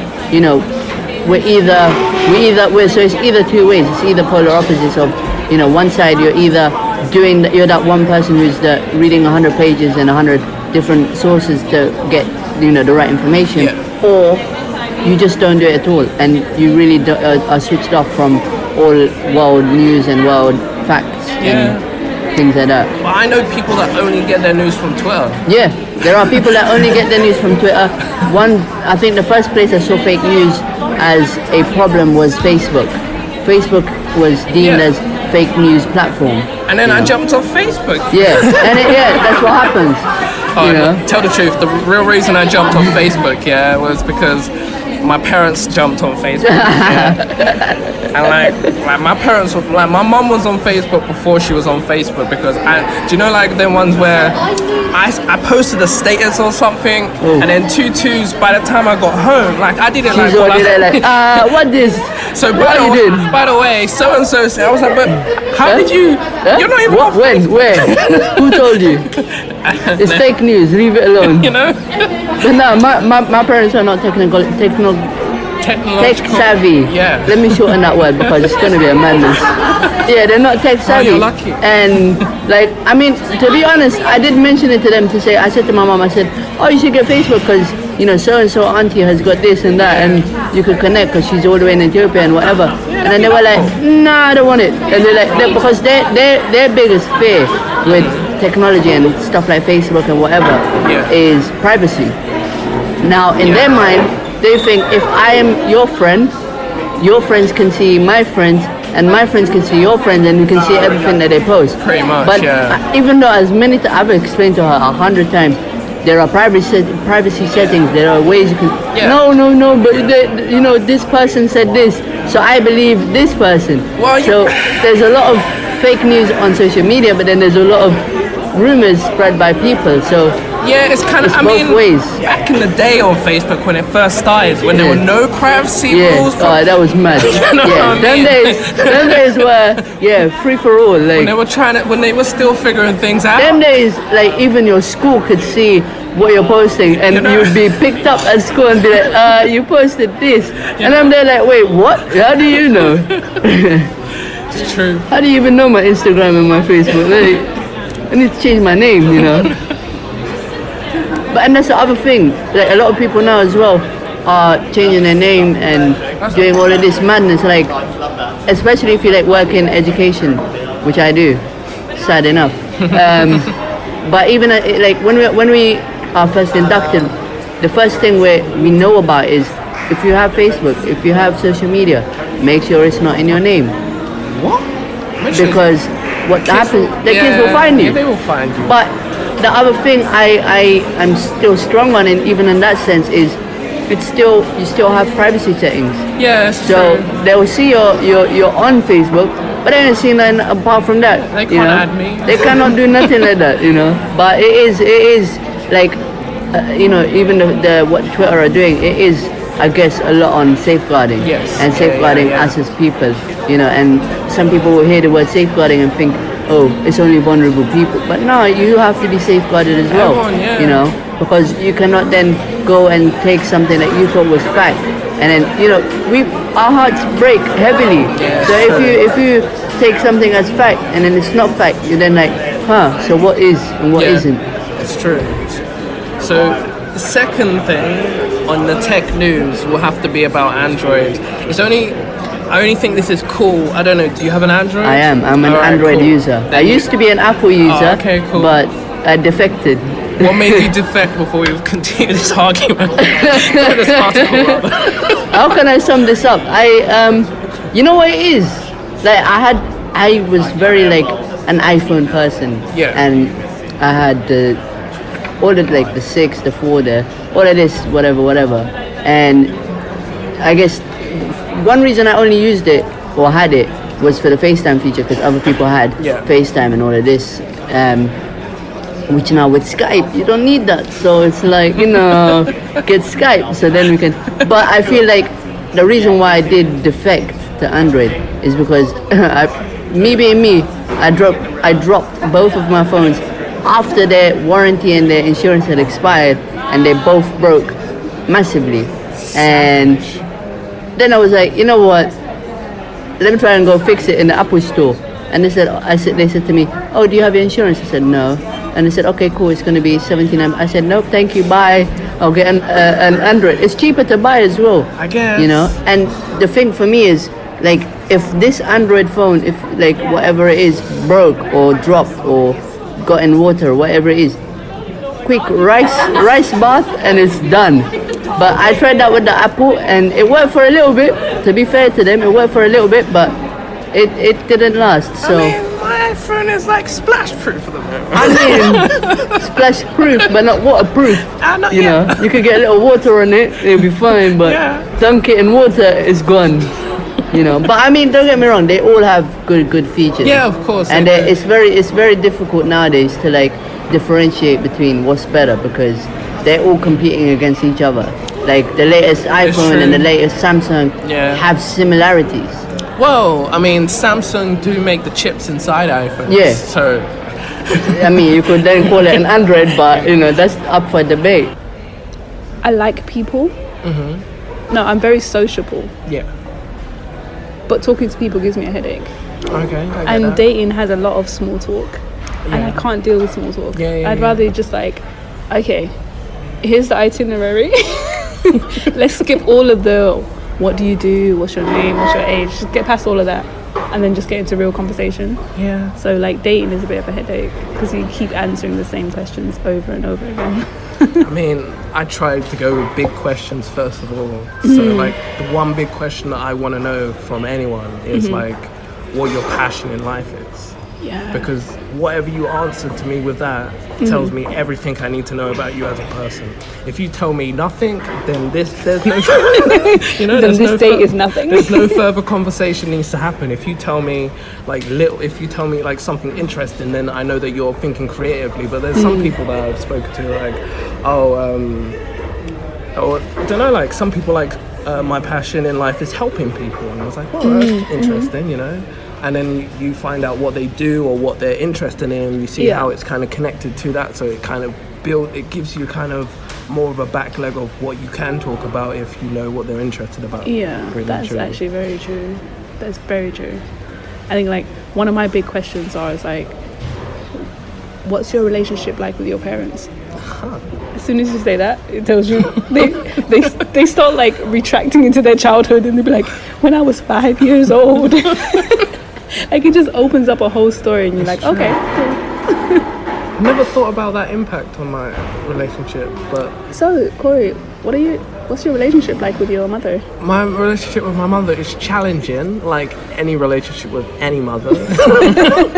But I love her any dearly. mother that ever lived on earth. But I love her dearly, and there's been times when I haven't come to my mum, but now in hindsight I've found that I should never be afraid to go to my mum with anything, because she'll never not have my back. Those are facts. And like most of the time, if anything, if I don't go to my mum, it's because I'm scared of how she might respond to what I might say, or in my head I've already made up my mind that she's going to react in a certain way without even testing it out. So yeah, it's all on me, mainly. That's true. Because sometimes I don't tell my mom stuff because I know she's going to tell me the truth and I don't want to hear it. Yeah, exactly. I want to do the opposite. Yeah, so I'm exactly. not I'm not even going to ask you. Yeah, but it's a great relationship. It's so much better now I'm an adult. Oh my God, yes. 100%. I was like, because like my mom, she lives in South Sudan. Okay, cool. So she came to visit for Christmas. Just gone. And then all of a sudden, I started hearing all of these stories about her childhood, and I felt like I was meeting this woman for the very first time. I was like, who are you? Like, you've been through so much, and you never even shared like a microcosm of the stuff that you you've were been a child to her before. Yeah, exactly. And I'm the youngest, so I'm still a child to her. But yeah, awesome. But yeah, let's go into what's happening in the world. So the first article that I found was about Boris Johnson. And the article reads that Boris Johnson has warned he can't blackmail France into a bad Brexit trade deal. So basically, it's basically to do with the fact of how fast the transition period is. So like, it's because Boris has like decided like, I'm gonna make Brexit happen. He made that happen. So this trade deal is gonna be sorted by the 31st of December. That's how it's gonna be done, you know. And I find it so ironic that it took us so long for us to even get here in the first place, and now all of a sudden like, you are rushing me. Bang. It's like, you know, like when you're in a relationship and the girl is taking forever to get ready, and then as soon as she's ready, she's like, are your shoes not even on? You're like, I've been waiting here this whole time, and now you want to accost me. And then that's exactly how I feel Basically. Britain is being right now. It's like they want exactly the same deal they had when they were in the EU. Now they're outside the EU of trade, and you can't get that. Not people. Now you're out of the, I guess, the I feel like the EU, I see it like the Avengers. And then like We are 10 minutes into the podcast and you've already mentioned the Avengers. It's this reference I've always had in my head, like the EU are like the Avengers. Yeah. And like the UK are not Captain America but Captain Britain. And like Captain Britain is just like, do you know what, Avengers, yeah? I don't need you no more. I'm gonna start my own team.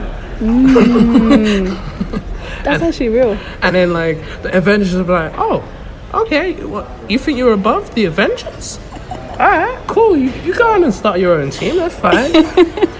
And then you go on and then Captain Britain's gone off to start his own team, but then he's realised, shit, I don't have resources. So then he's gone back to the Avengers and he's like, oh wow, do you know, I understand that I've left and that, but I was just wondering if you could like spare some, you know, ammunition and like a few weapons just so I can get started up. And the Avengers were like, well, but you wanted to leave because you thought you were bigger than us. Exactly. So go on, do your thing, like. We'll see how far you get without us.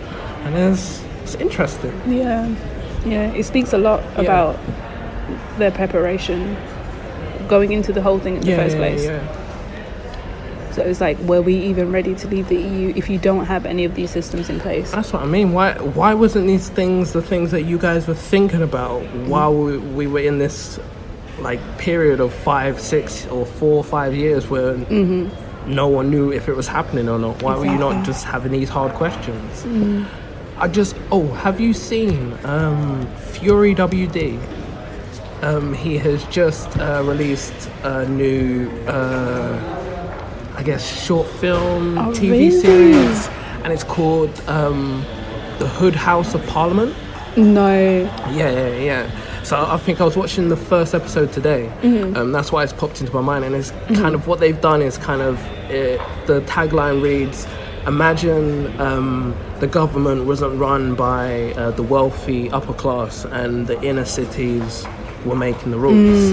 So like the way that's interesting. And the way how they've got it is it's like, so they've got like different parties, but these parties are popping because they throw the best parties.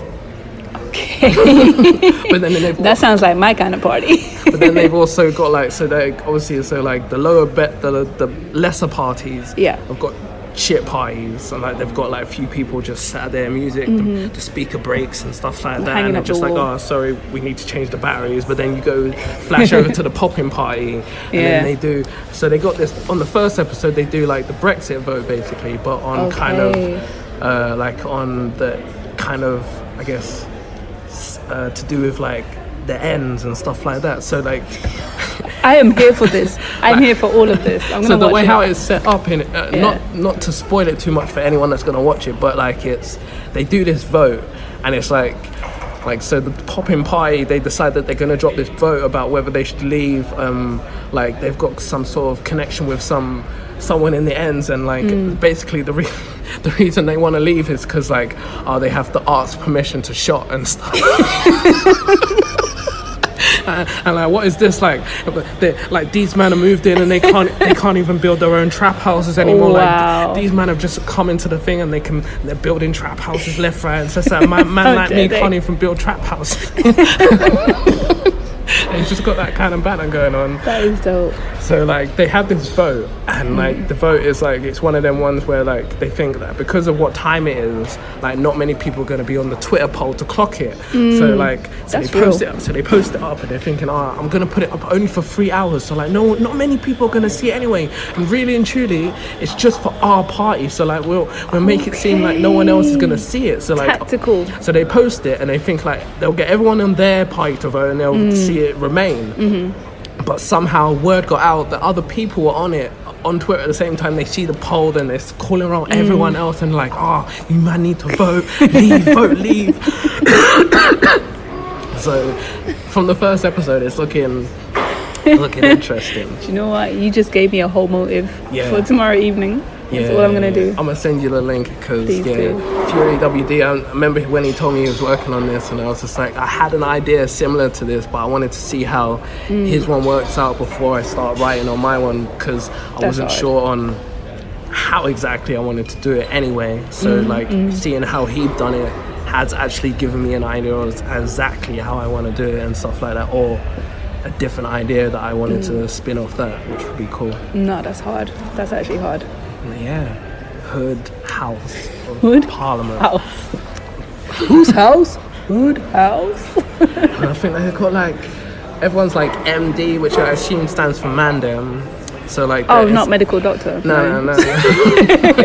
And then like they've got like, so the leader of the party, the top party is called like Baby Father.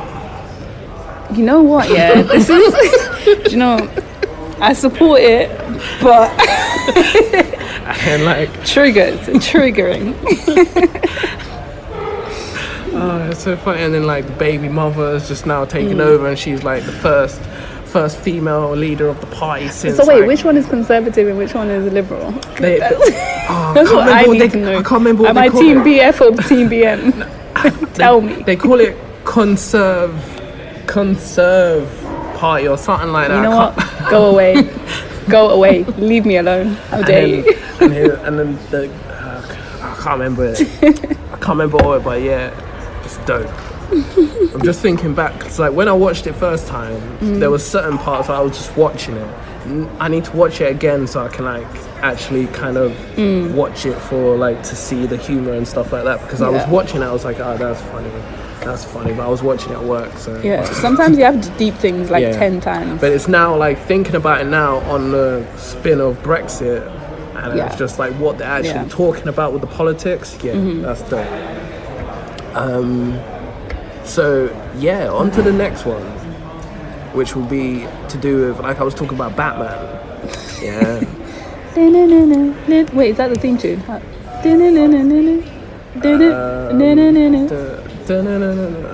feel like Batman. There we go. So, the new Batman is going to be Robert Pattinson. It's gonna be who? Robert Pattinson, you know, from Twilight. So I waited to the show to tell you. I'm sorry. That's why I said I waited to the whole show. Batman. Yeah, The whole Batman is gonna be Robert Pattinson. Yeah, so From Twilight. Yeah. So 2021, the new Batman comes out, and Robert Pattinson is playing Batman. I mean, I feel like I might need some tequila. Is there a bar around here? Waiter, I need to drown my sorrows. Are you serious? Yeah. Like, I'm not a huge Batman fan. Yeah. Christian Bale, that was okay for me. Like, I don't watch all of the movies. Yeah, I hear that. But knowing what Twilight, like, and I'm sure he's a talented actor and he can pull off Batman. But I'm just basing it on Twilight. I'm not happy. Not happy at all. Although, who's playing Catwoman? What's her name? Zoe Kravitz is playing. If it's not Halle Berry, I don't want to hear it. Zoe Kravitz. Oh man, it's not Halle Berry. Who is Zoe Kravitz? Lenny Kravitz's daughter. You know what? The last name might have gave it away. I should have known. The last name might have gave it away. Zoe Kravitz, where's this picture? Images.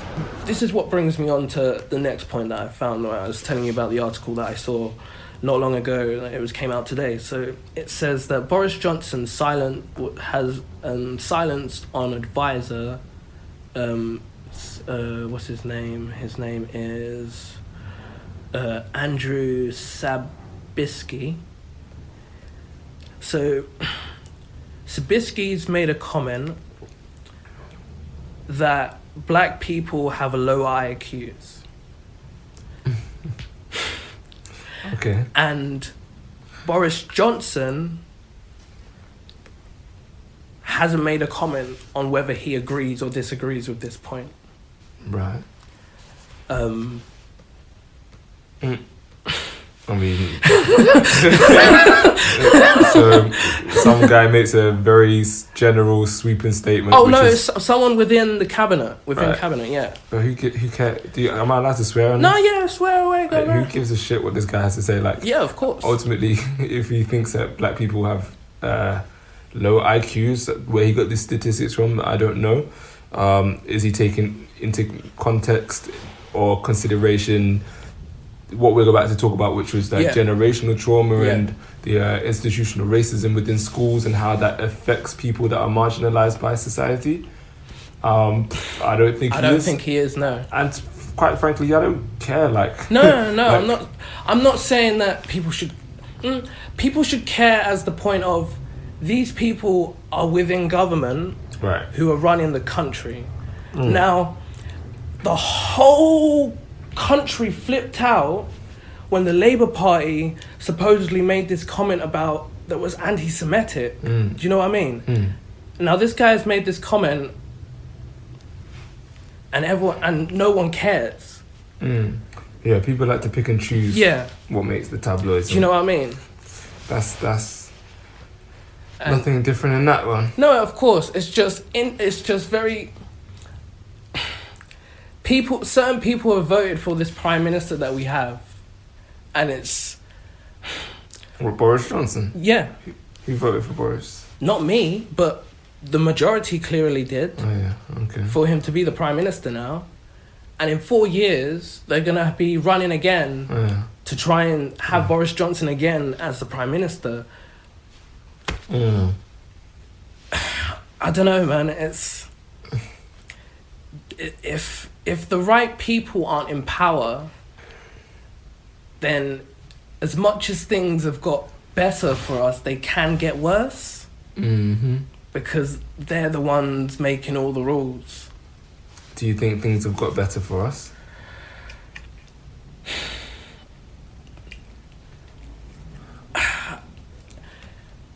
Yes and no. Yes, in the sense that... Who's us, by the way? Black people. Okay, so you're specifically talking about black people in this country? In this country. I can't speak about any other country. I only know about what I see around me. Your experience, yeah. Yeah, and I can't talk about any other race personally. I know what I've seen from my own experience as well on other races, but personally, I can only talk about my own race. But even that being a thing... Well, first of all, before we are black, white or brown... We're humans. Right? We are beings of different hues. Yeah, Human being, right? but the race that people that you're reflected in, and therefore that society shows you as societally you are a black person. People treat you as that. Yeah, I understand. Yeah, of course. Yeah. And only from the side of, I've spoken to a black American who's come here, and she said that being here is the only time where she's felt black first, felt like a human first, in America she feels like it's more racial, as opposed to how it is here, where she feels more human first and black second, as opposed to black first. Yeah, I've spoken to quite a few people from the US, and they said a very similar thing. And to be honest, I just think it's a lack of understanding of how this society works. Like in the US, racism is a lot more blatant. It's a lot more in your face. There's a lot more documentation. There's a lot longer history of racism with Jim Crow, segregation, the fact that the enslavement of African people actually happened in that land. So therefore there's a different relationship with race, which is different to here. I always think the US is like the southern part of the US, which is, you know, a lot more ostentatiously racist, and the north, and then the UK is a lot more like the north, where in the north of the US people would smile in your face, stab you in your back. You won't be able to get a job because of the name, the name, the color of your skin. So therefore it's a lot more insidious. And so for in the UK, particularly with the relationship with the enslavement of African peoples, having a lot of its stuff happening outside of the UK, there's a kind of under the carpet kind of relationship towards race, which people who are not from the UK will be like, oh, there's no such thing as racism here. Yeah. It's just so not the case. It's not the truth. Racism is embedded into the culture and the fabric of this country. The British Museum, the, you know, Fleet Street, everything. It is embedded. The fact that the cotton from Manchester, the ports of Portsmouth and Liverpool and Bristol, all of these things have been built up, and then how they use that money to then colonize and India and what they did in China and all of that stuff. So it's so insidious racism within this UK that because I like to travel, right? And I coined this term mochila's eyes, which in Spanish means backpacker's eyes. So when I go to another country, I'm like, oh, look at these beautiful buildings and look at this, it's so peaceful, it's so lovely, these people laughing and dancing, this thing seems so great here. And then you talk to people and they're like, no, it's not great. If you know about this, you know about that, you know about this, and you spend longer there, you're like, oh, okay, you start to see it. And then your mochila's eyes start to dissipate and you start to see it as it really is. Because you kind of romanticize things. That's true. It's 100% true. You go away, you're like, well, it's a beautiful country, beautiful people. You kind of, as much as you don't want to forget about race, you do, in the sense of you don't see it, like you were saying. It's not in the forefront of, because that's not what they want to, the picture they want to paint to you. Oh no, I think it's not. I don't think colorblind is the issue. I don't think anybody should be colorblind. I think understanding or noticing people's culture and the fact that because we are black, we are going to be treated differently to somebody who's white. Because we're black men, we're going to be treated as somebody different to who is white, a white woman. Those are things we can't escape. I don't think disregarding people's color or their culture is a good thing. Oh no, of course. I think celebrating it is a beautiful thing. In one of my poems, I say, different colors on a canvas creates the wonder. The problem is when a color subjugates the other and uses the difference in hues as a tool to divide, used to justify the blight of other types. When one color becomes a symbol of might, it can cause even the greatest of leaders to become blind. And so it's actually celebrating people's different ethnicities that we will find different perspectives and different answers and a much beautiful picture to paint Yeah. rather than just black and white. It's true. No pun included. Yeah. But no, you're right. If we celebrated ourselves more and where we come from,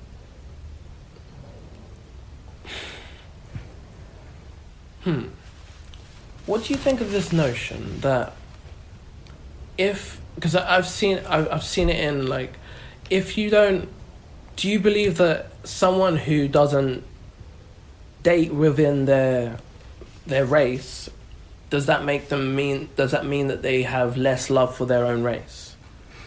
There's two things to go about that. And then I've also got a personal experience of dating outside my race with my ex. Yeah. And there is many ways that we can go about it. So like, as black men, as black people, we've been conditioned to see ourselves as inferior through the advertisement, through the school systems that don't teach us about our culture, but they teach us everything in Britain is great. Everything that black people do is, terrible. The only time we learn about ourselves in history classes is slavery, civil rights. When we look on the media, you see this African child with a fly on his neck and talk about poverty and famine and all of this stuff. So we have been conditioned to view ourselves and black women as ugly, inferior, and everything white is the opposite. Look in the dictionary what white means and what black means, Yeah, I know. what light means and what dark means. So there is a condition that we as black people have had where we seek a lot of validation from people outside of our races. I remember the book Slay in Your Lane. There's statistics that say like black people in the US, black people in the UK are specifically black men and then black women. They are the highest number of people to date outside their race. What does that say? Then you can also say, I don't feel like just because you date outside your race, it means that, you don't have much self-esteem or you don't see the other person as black, as beautiful, but there is something in that. But then there's also something to say like, look, at the end of the day, love is love, and that transcends all boundaries of race, ethnicity, creed, sexual orientation, and that should come first. Yeah. But then we have to kind of balance things, and we have to put things into perspective and constantly assess. Am I in love with this person because of their hearts? That's what it should be about, I think. Or am I in love with this person because of the validation that I get? Or I'm with this person that makes me feel like this. And a lot of people, that's going to take a lot of work, a lot of digging. A lot of people will be like, I just like this person because this, that, and the other. But yeah, it's a difficult question. It's true. Something that needs to be unpicked over like many years. Yes. But it's just something that I've always thought about, because I watched I think it was a BBC documentary, short one about it, and it just made me think. I was like, well, I don't know, I've never really thought about it like that, but I just thought that love is love, you don't choose who you fall in love with, so why should it matter? But I mean, I don't have any less self-esteem or love for myself. I love myself so much more. Not because I date outside my race, but I just love myself in general. And it all starts with self-love first, because how can you pour into another's cup if you're empty yourself? It's true. You can't.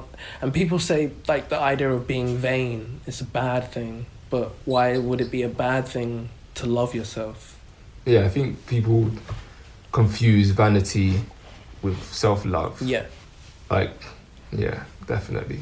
Self-love is very important. Yeah, and it's 100%. not selfish. No, of course not.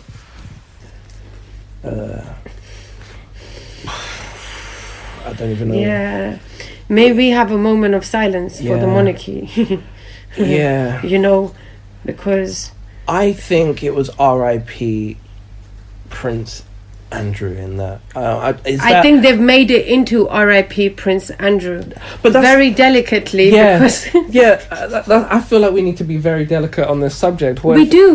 Like Prince Andrew, yeah, is okay, legally speaking, in terms of taking interview from both sides, We watched the Virginia Panorama, Roberts. yeah. So we watched Panorama and we The watched Newsnight with- Newsnight on BBC, the BBC one. They're both BBC Panorama. Yeah, that's it. And then, Newsnight. I was just saying it backwards. And we watched his interview, and both of them had their say. I was shocked. I was shocked as an audience who I do personally believe that Virginia deserves our support. Yeah. I was appalled, and I was shocked at how much was not being said, and how, do you know that concept of the politeness of being impolite is to be polite. Yeah. That's the coverage we were seeing, and the reporter, the interviewer, she could clearly see that was there. The evidence was there. Because you saw it when she would just repeat some of the things that she said, and it was just like, he got one answer, and then like she would just be like, but this is what happened though. Like, you're saying you don't remember, or you can't say, but these things happened. And he spoke a lot in moderation, didn't Yeah. he? In moderation, and from the tone of his interview, because the one thing I realized straight away was, one was obviously an emotional interview, the other one was like, we don't know why that is the way it is, but he, like I said, he categorically was trying to protect himself. Yeah. And it makes sense at this point for the monarchy or people of the royal family to say to him, or whatever happens in the background, that this connection is actually not good. Yeah. The reputation is at stake. Of course. And for that reason, that you should step down. Like, for Yeah. example, it was in the Guardian today that the Yeah. NATO correspondent, I think the 60th year celebration, Yeah. she had to attend on behalf of him. Oh, Because that's- that was the connected article I got. Yeah. Oh. Dude, I was reading that. Oh, I didn't actually read the whole article. I just read the title. Yeah, I just So literally that's jumped why. on that right now, and That's a mad thing. and that's on a national scale. That's and an mad. international scale. That's a really big thing. That's so. And apparently, it said, I'm not paraphrasing the quote. It said apparently that was Prince Andrew's thing. Like, that was the thing that he does every year, or like every year it's the thing he represents in. And because he's had to stand down, he's no longer. Yep. Oh, that's. Wow. So it said the Queen greets her NATO guest, Yeah, but that's what I problem read. mounts for absent son. So he was inquired about during it. Donald Trump was also obviously there, because these are all the big nations that were there. Yeah. And let's see if they mention anything about him. Well, they've got that new. There's, if you scroll up, where, because they mentioned Donald Trump, there's these new photos that have come out with Donald Trump and pictures with him and Prince Andrew, Yeah. where they're together in the photo, but Donald Trump says that he doesn't know Prince Andrew, but they're in the photo together. Do you know what? Someone like Donald Trump here would say that. Like, I don't know the guy. Like, and I wouldn't be surprised, but you know what? He knows the guy, innit? He knows the guy. In the Panorama one we saw, didn't we see the primary photographs? Yeah, they're at Trump something. Yeah.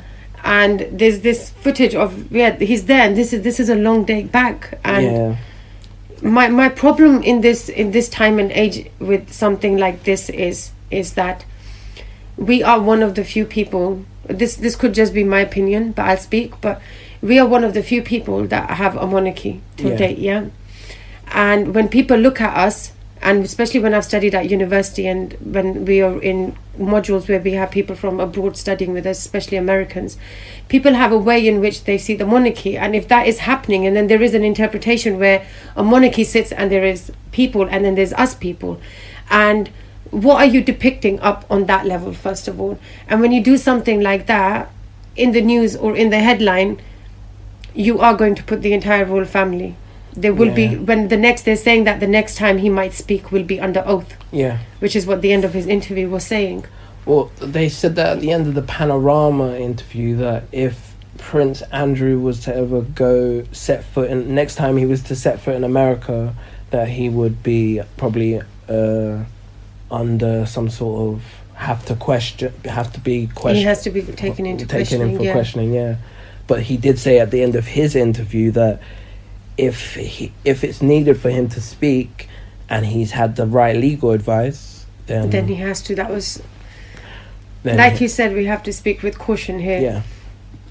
When we look at legal terms and we try to understand what they mean by legal terms, I mean, you guys, we're not covering anything up. It's really important that you see this interview, actually. Yeah, watch it. It's on YouTube. Yeah, watch it back to back. Virginia Roberts on Panorama, and then you watch the Newsnight one for Prince Andrew. Yeah, I don't know about the Panorama one being on YouTube. Yeah. But the Newsnight one is definitely on Newsnight YouTube. one. Is Newsnight on YouTube? Yeah, I watched it on Okay, YouTube, and then the Panorama one was on iPlayer. So. Oh yes, that was, we just probably watched it. Yeah, and it that's the worrisome thing for me, because at that moment, there'll be a blind eye to the actual problem that needs to be discussed at large, which is this is a case which started a very long time ago. Was it 2006-ish they mentioned for Epstein? Yeah. They mentioned, and his record of knowing him and the places he's gone to and where these activities of drug trafficking have taken place, your association has been there. Now, in certain accounts, you're saying that you guys are not friends. And then when there are accounts when your interviewer is actually saying to you, so this friendship of yours, like describing, you actually end up answering that question. That puts you under, as an eyewitness, I feel like your statement is unreliable as a man who is actually representing something very big behind them. Yeah. You know? And it's dangerous. Yeah, it's dangerous because there's a woman speaking on the other side of it. And the only troubling thing I have is the fact that he repeatedly says that none of this is connected to the royal family. Well, unfortunately, you are a member of the royal family. You're the second son. Yeah, so anything you do as the Queen's ambassador out there in the real world, is because growing up for me, my mum's always told me, out there in the real world, you're my ambassador. So having that flip on any spin for any child or any son of the Queen to be out there in the world doing that, you're a reflection directly of the Queen, because you're her son. So, like, don't you dare sit in an interview and say, no, it was completely me. Well, who are you without the Queen, without being royal? No one. Exactly. And otherwise you'd just be titled, you'd be attacked as just an Andrew on the block. Andrew from the block, bro, innit? I'm still Andrew from the block. Yeah. This is where compatibility in his entire testament doesn't come. And then he attacks the concept of Prince Andrew attacked the concept of social media. Guardian has picked up on that. Why would you attack the concept of social media and say that, well, this is a private thing, and that it would have not been dealt this way had it been anyone else's matter? I must say, quote, tell me if I'm wrong, if anyone hears this, back in the days, for things like this, there would be a public trial. Now, something like this back in the days would be seen as a treasonous crime. Not saying what he's done is a treasonous crime, because they're not treating it in terms of social media as one, in terms of the words that are coming out. But knowing that the monarchy wants to have nothing to do with you, Prince Andrew, shows that there is something that you have done, and the way you're bringing it about is bona fide the right word to use here? You're playing on dangerous territory. Yeah, it's real dangerous, like everything that's. But I think, was it the Guardian that mentioned how kind of nowadays it seems like we don't, like you said, we don't have inquests and we don't have court cases. Nowadays we have a true crime documentary, and everyone will discuss it on social media of our thoughts, and we become the jurors. Exactly. But it's kind of an interesting concept that we've got to that stage where, like, kind of it's funny that we can't trust the justice system. Yeah, you mentioned that, to actually give us justice. They just do the law. Yeah, that's true. And it's not just the law to the plain fact. Yeah. It's law according to that guy. So Yeah. who is it? The judge or whoever bangs the gavel? That guy. Yeah. Law according to this guy. So it could be the law, but then he or she makes the final say as to what actually fully goes down Yeah. to do with the law. So it's kind of the law, but then personal to an extent it can be. So I first started by writing a daily diary, which became a daily rant because I didn't like the workplace I was in. And I thought, it was very interesting. I still have it. And I was looking back on it, and like, it just happened that I had this word in my head, which was eyes. And then I was like, okay. And then I just started writing on the topic of eyes, and then on the topic of this word, and then on the topic of this phrase, or on it.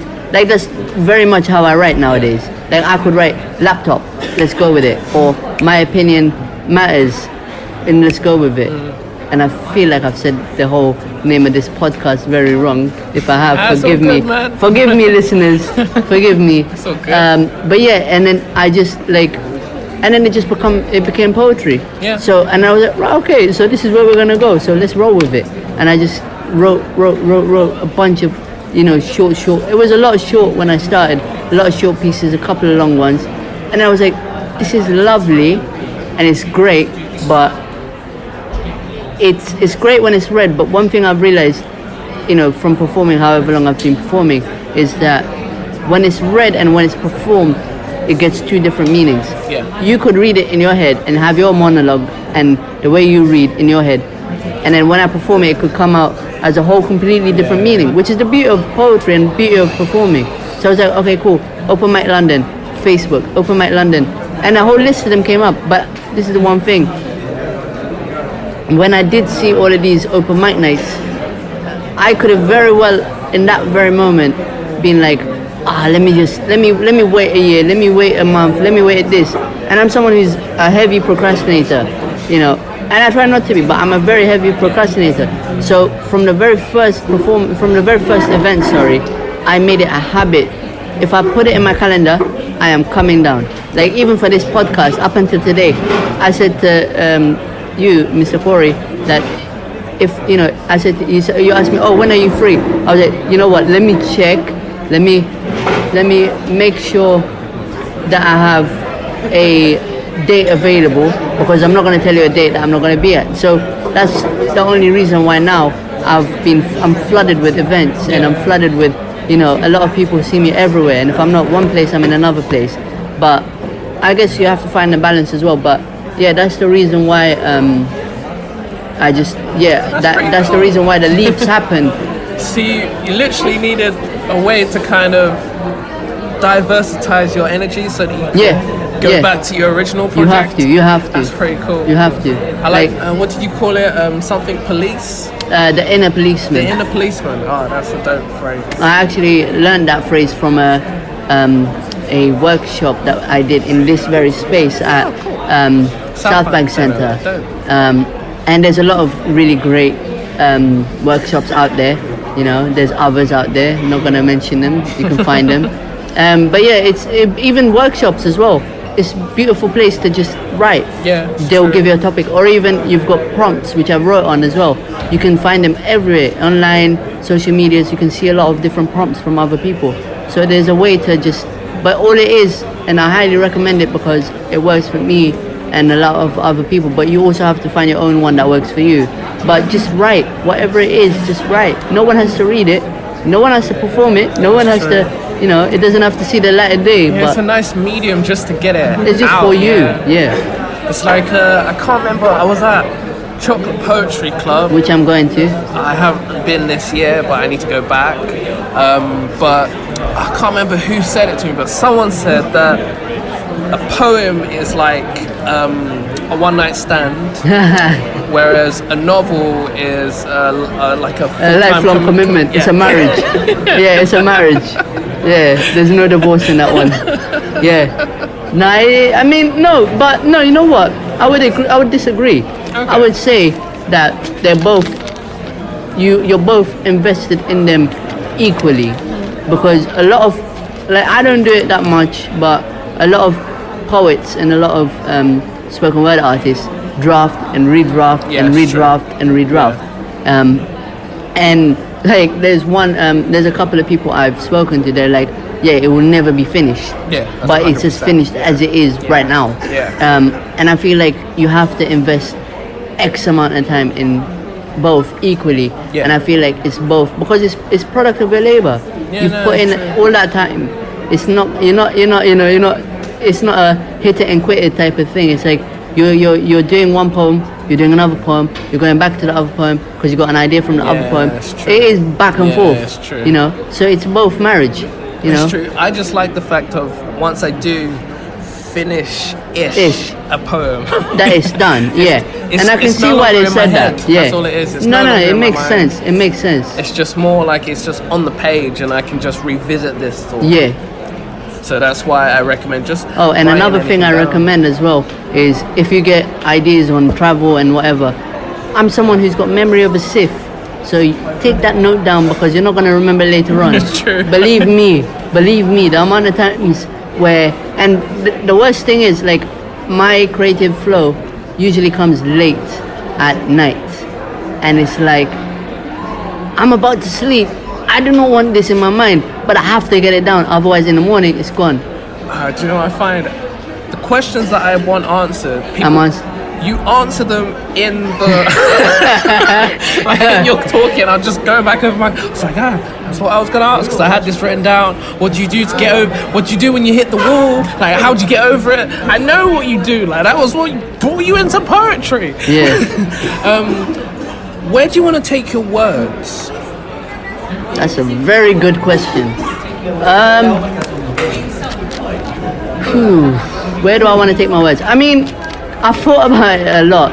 And a lot of people, you know what the funny thing is? I've not been on the scene for long, but I've been everywhere, more or less. Like, I've been in a lot of places when it's in regards to like spoken word and open mic nights.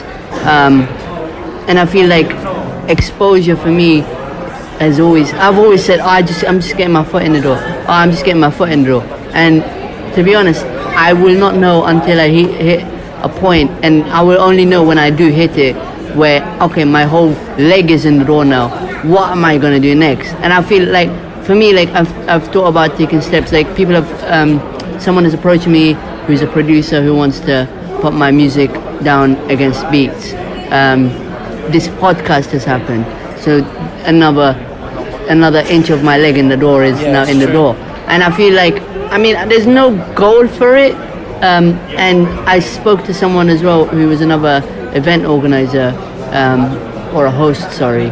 And I was like to him, look, even if I get featured, even if I become big in the sense of being big, you know, not George the Poet big, but big in my own sense. For me, my main thing would be to look behind me at those who are trying to make it, and I would be pulling them up into this light, because I feel like a lot like, it's not, I've not seen it a lot, and it is very, very welcoming, but I think there's a lot of fear of, if I go into an open mic stage, or if I perform my piece, people are going to be judging me, people are going to be competing against me, or I'm going to be competing against them, I'm not going to have the nerve to do it. Don't go, do it, write, perform, because the one thing that you'll find when you go to all of these open mic nights, they're very welcoming. Like, my fear was exactly that, but I know now that the only competition is yourself. Yeah, that's true. You know, and even that is no competition. You know, I mean, any competitions that you do find that you have are all inside your head. Mm-hmm. Like, I know it's personal with me. I hear someone else's bars, I'm like, raw. I need to go home. I'm clicking non-stop and nobody's clicking for me. I can't perform. I was gonna perform this tonight now. Yeah. But the one thing you also have to realize is, like, okay, so there's a lot of artists, no names, that do perform for clicks, which is all good and well for them because they've written punchlines and they want them punchlines to be recognized, and that's beautiful. Like, that's your amazing thing. But I also love when the whole room falls silent, and they're just, when you can draw the air out of a room, is a even more powerful thing to do. So I feel like, you know, do both. Yeah, or true. Find your thing that you like. Find your words. Find your expression way or expressive way, sorry, and just flow with that. Don't really, appreciate other people. Take inspiration. I've taken a lot of inspiration from a lot of people, but don't let somebody else's performance, discourage you, come into yours.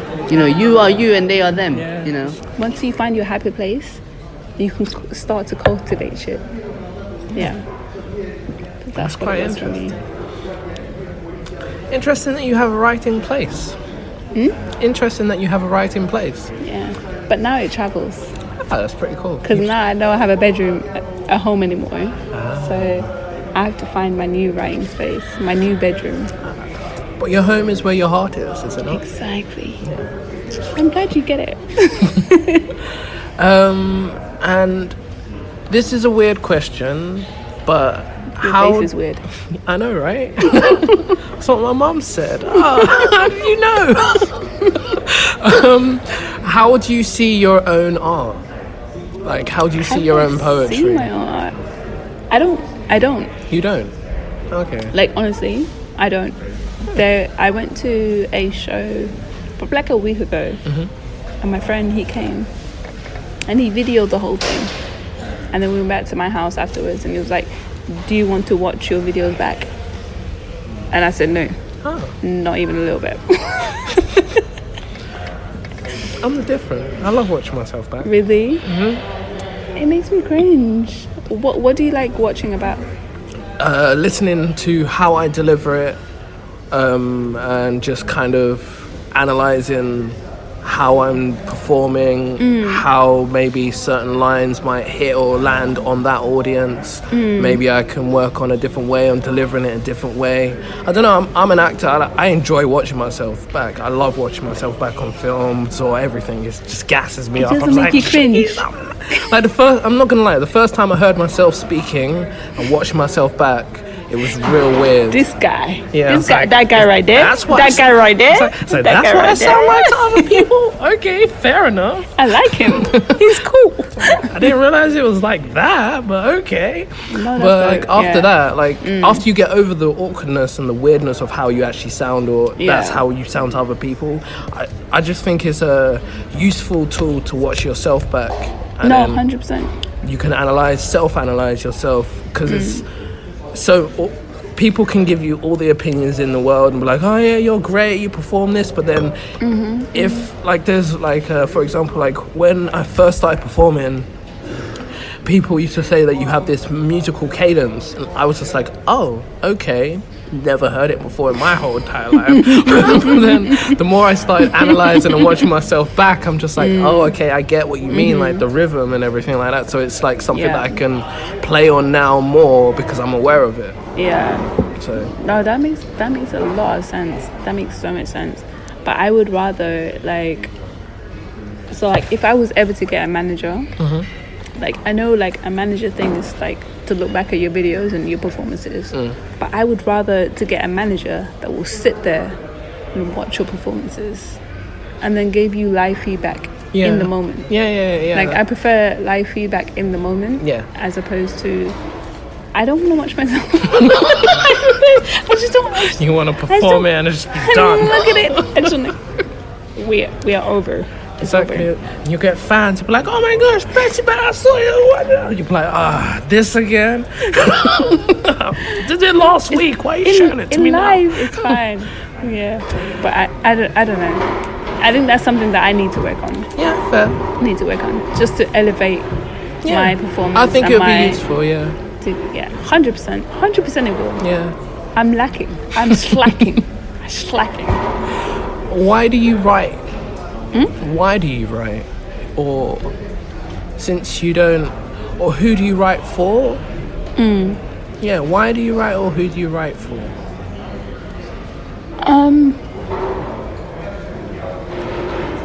You could write for yourself, I don't know, but something. Yeah, no, I think I mainly do write for myself. I write because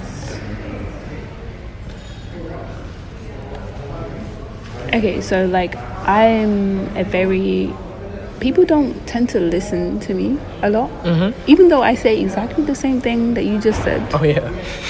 Like I said that 10 minutes ago, and then they'll be like, "Oh yeah, remember that?" I'm like, I literally just said that 10 minutes ago, and I think it's because I don't know if my voice is so quiet or I'm on like a different vibration that they just don't hear me. It's happened to me before. I've said things to people in my brain. I'm like, maybe they didn't hear me. It's no worries. I'll do it myself. It's even mad. Like I said something and it's like, oh wait, you literally just said that 10 minutes ago, and I was like, yup, exactly what I said. So that has happened a lot in my life. Like people, they just like, they either don't hear you, they don't want to hear you, or they underestimate you, or your voice is so quiet that it doesn't even just register, or you're just like on a completely different frequency that they don't even hear you. I know what you mean. And then so when I write for myself. I'm like, this is what I wanted to say, and then I get on a stage and then they are forced to listen to me. And I'm like, oh, are you ready now? Oh, you ready now? Oh, you want to hear the real?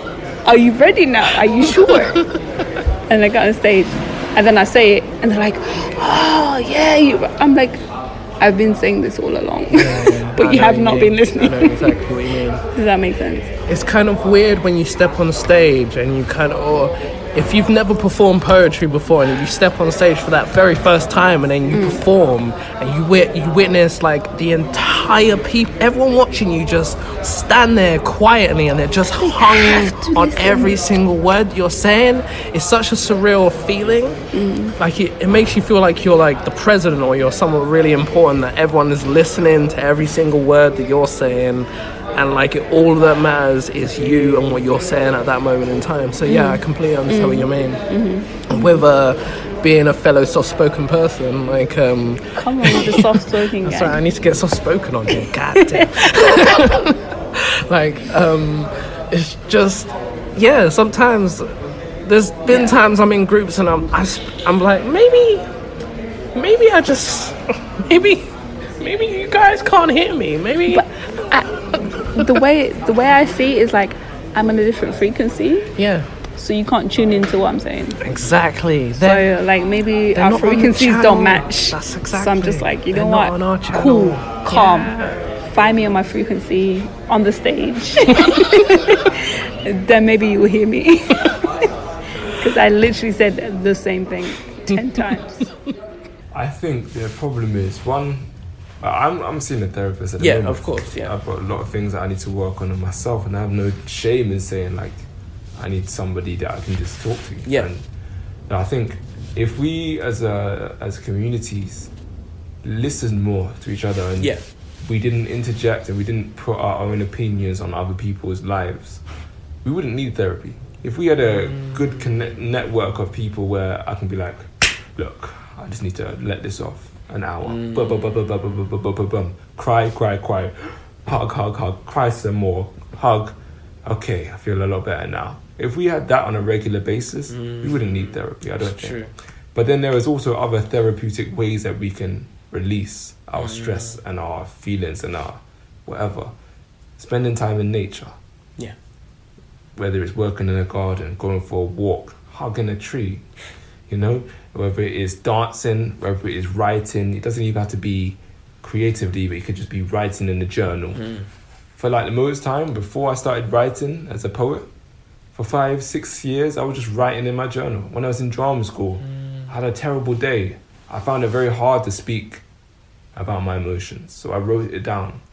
That was therapy for me. You said that, you write, you said that you talk. Talking, having these conversations, having the hard conversations with family members. As I said before at the beginning of the podcast, that I've had some honest conversations with my dad when I'm talking to him as a man to man, not as a boy anymore, but letting him know, like, certain ways, values that you have, like you feel like that you don't respect necessarily. I felt like he doesn't respect my opinions or see me as somebody worthy of listening to in a way that he really deeps. I had to have those conversations with him, and there were a lot of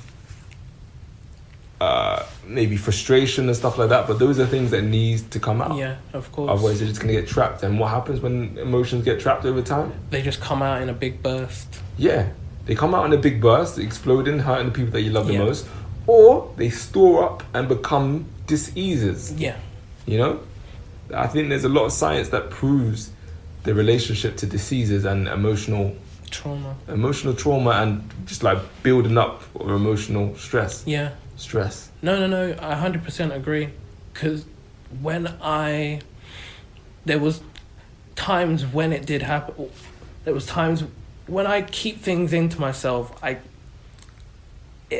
I feel like I get overly stressed. So like, when I do get overly stressed, I'll lose my appetite. So then, for me, if I talk to people, then I can kind of keep myself sane. I've got to this point where I need to let people in, because if I don't let people in, it's gonna make myself feel worse, and I need to keep the balance of happiness, you know. Well, yeah, and also happiness is just one state of being, right? Yeah. And we have to allow ourselves to experience all. Oh yeah, of course. One thing for me, you talk about letting people in. Definitely, that's something that I'm working on this year, is being able to show up for myself, but also when I'm not feeling happy or not feeling sociable, to be able to still speak to my friends and family members. Yeah, exactly. Because otherwise, what happens is we only show up when we're happy, and then we're good when we're not feeling good. Yeah, we're back into ourselves, and that has crippled some of my friendships and my relationships in my past. And that's something that I need to work on as well. 100%. Yeah, I hear what you're saying with that, bro. So I'd like to go on to giving you like a little interview. If you're okay with that. Yeah. So my first question would be tree with roots. Trees with roots. Trees with roots. Yes. Sorry. Where did the name come from? Right. So I'm a big fan of Marcus Garvey. Okay. I'm very big in learning about my history. As I search for my identity during school as a second generation Caribbean person living in the UK, brought up in this educational system. Like a lot of us, we have a lot of self-esteem issues. We don't know where we come from. We exist in between this plane of being Caribbean and being British. So it's like, where am I? And we go to school and all we learn is about the Tudors, Shakespeare, and we develop this thing called an inferiority complex. And part of my combating that was learning about my history, learning about where I come from, Africa, before we were taken in as enslaved people. People say slaves. I prefer the term enslaved people, because we were not slaves. We were people that had lives, had cultures before we were enslaved and then taken away. So Marcus Garvey says a people without knowledge of their own history or culture is like a tree without roots. And I'm a big fan, I'm a big fan of being like, look, so many of us, brothers and sisters, are trees without roots. We are so disconnected from where we come from, this earth and our heritage, that when the wind comes and the storm comes, we're just flopping around. And I prefer to call myself trees with roots, because I'm embracing my roots. That's where the name comes from. That's beautiful, that is. So that was the best of 2020, on my opinion, means nothing. So I hope that was something that you enjoyed. I will be doing this again next year with all the other guests that I hopefully speak to more people next year. Either deal with the pandemic and do it for the mic, or meet up in the studio, because I'm going to have a whole new setup, hopefully, now, moving forward with my show. Excuse me. I'm not sure if that burp was audible or not for the pod, but I said excuse me anyway. I'm polite. I know my manners. So yeah, I hope you have enjoyed my mental gymnastics. I hope you've had mental gymnastics while trying to keep on the train of thought, which is my train of thought. I hope my tangents weren't too distracting, but at the same time, I hope they were distracting. And I just hope that you enjoyed this episode. I just thought, it's the end of the year. My birthday falls on a Thursday, which happens to be the day that I would release an episode of My Opinion Means Nothing anyway. So it was kind of fitting for me to release this episode on the 31st on my birthday, because I've never done that before. So next year, I guess we'll do the same. We'll do a best of 2021. We will talk about bizarre things that happened in 2021. Hopefully, we get superpowers. Because after the bizarreness of this year, I mean, superpowers would be pretty cool. And it would be cool if, I'm not saying this as a reason to get the vaccination, but it would be cool if, like, this vaccination also gave us superpowers. But, like, I'm not even pro this vaccination 100% yet. Like, I mean, probably I'll get it, because at a point, it'll get to a point, like, where, I mean, when I say pro, I don't 100% trust it, is what I mean. It's only because, like, usually a drug takes so much longer before it gets to us. And obviously with technology and everything, that's great that it's sped up the process, and it's kind of a worldwide emergency that it needs to be sorted so that we could get back to normal life. But I don't know, side effects and whatnot, it just worries me. But if a side effect was superpowers, that wouldn't be the end of the world. It would be pretty cool. Now, if we're talking superpowers, and there is, like, some sort of twist, the superpower I'm looking for, I'm saying it like it's some sort of shopping list, or like a wish list, like someone's gonna grant my wish.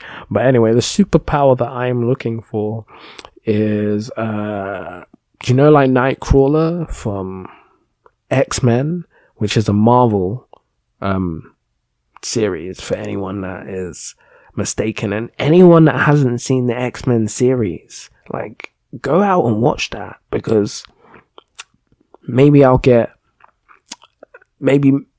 people might not agree with me, but my personal opinion is that I think that the X-Men films are kind of on par with, like, the Avenger films.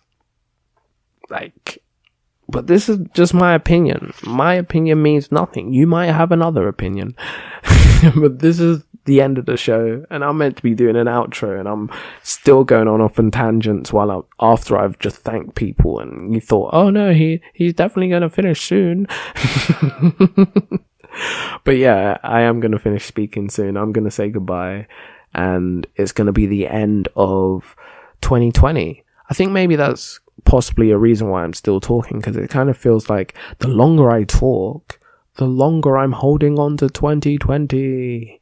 But the longer I talk and I use that metaphor, I don't want to talk anymore. Like, why do you want to hold on to 2020? Let's move on to the next year.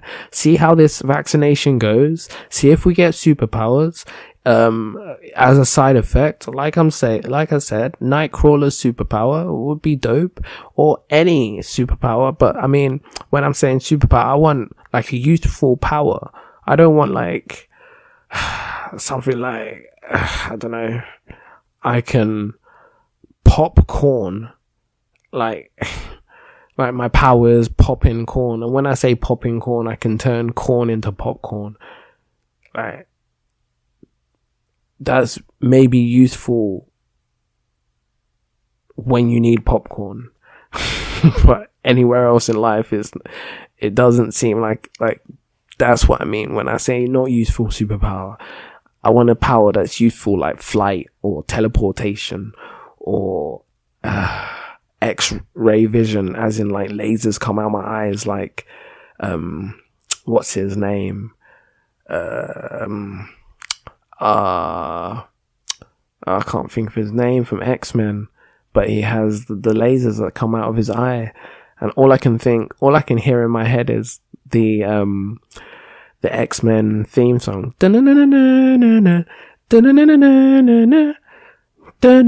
like from the cartoons. I'm pretty sure that please make sure. I'm gonna watch it afterwards, but I'm pretty sure that's like the X-Men, the cartoon theme song. Unless that's a theme song for something else, but please let me know. But anyway, yeah, let's call that the end. We'll call that the end of the 2020 mental gymnastics episode. I hope you've had fun, as much fun as I've had talking and not talking and skipping like I am a record. Maybe I'm a computer, like like I'm some sort of AI. I knew it.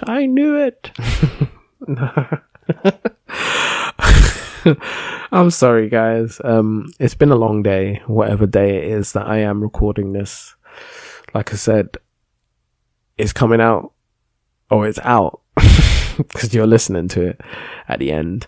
But yeah, I hope you've enjoyed it, and thank you for listening this entire year to all of my content. May it be My Opinion Means Nothing or The More You Know Mondays. Your listens are appreciated, and I don't want it inspires me to make newer content, but at the same time I inspire myself to make new content. So doubly effective. But like I said, I feel like I'm just rambling now. It's the end. So let's just leave it there and say bye.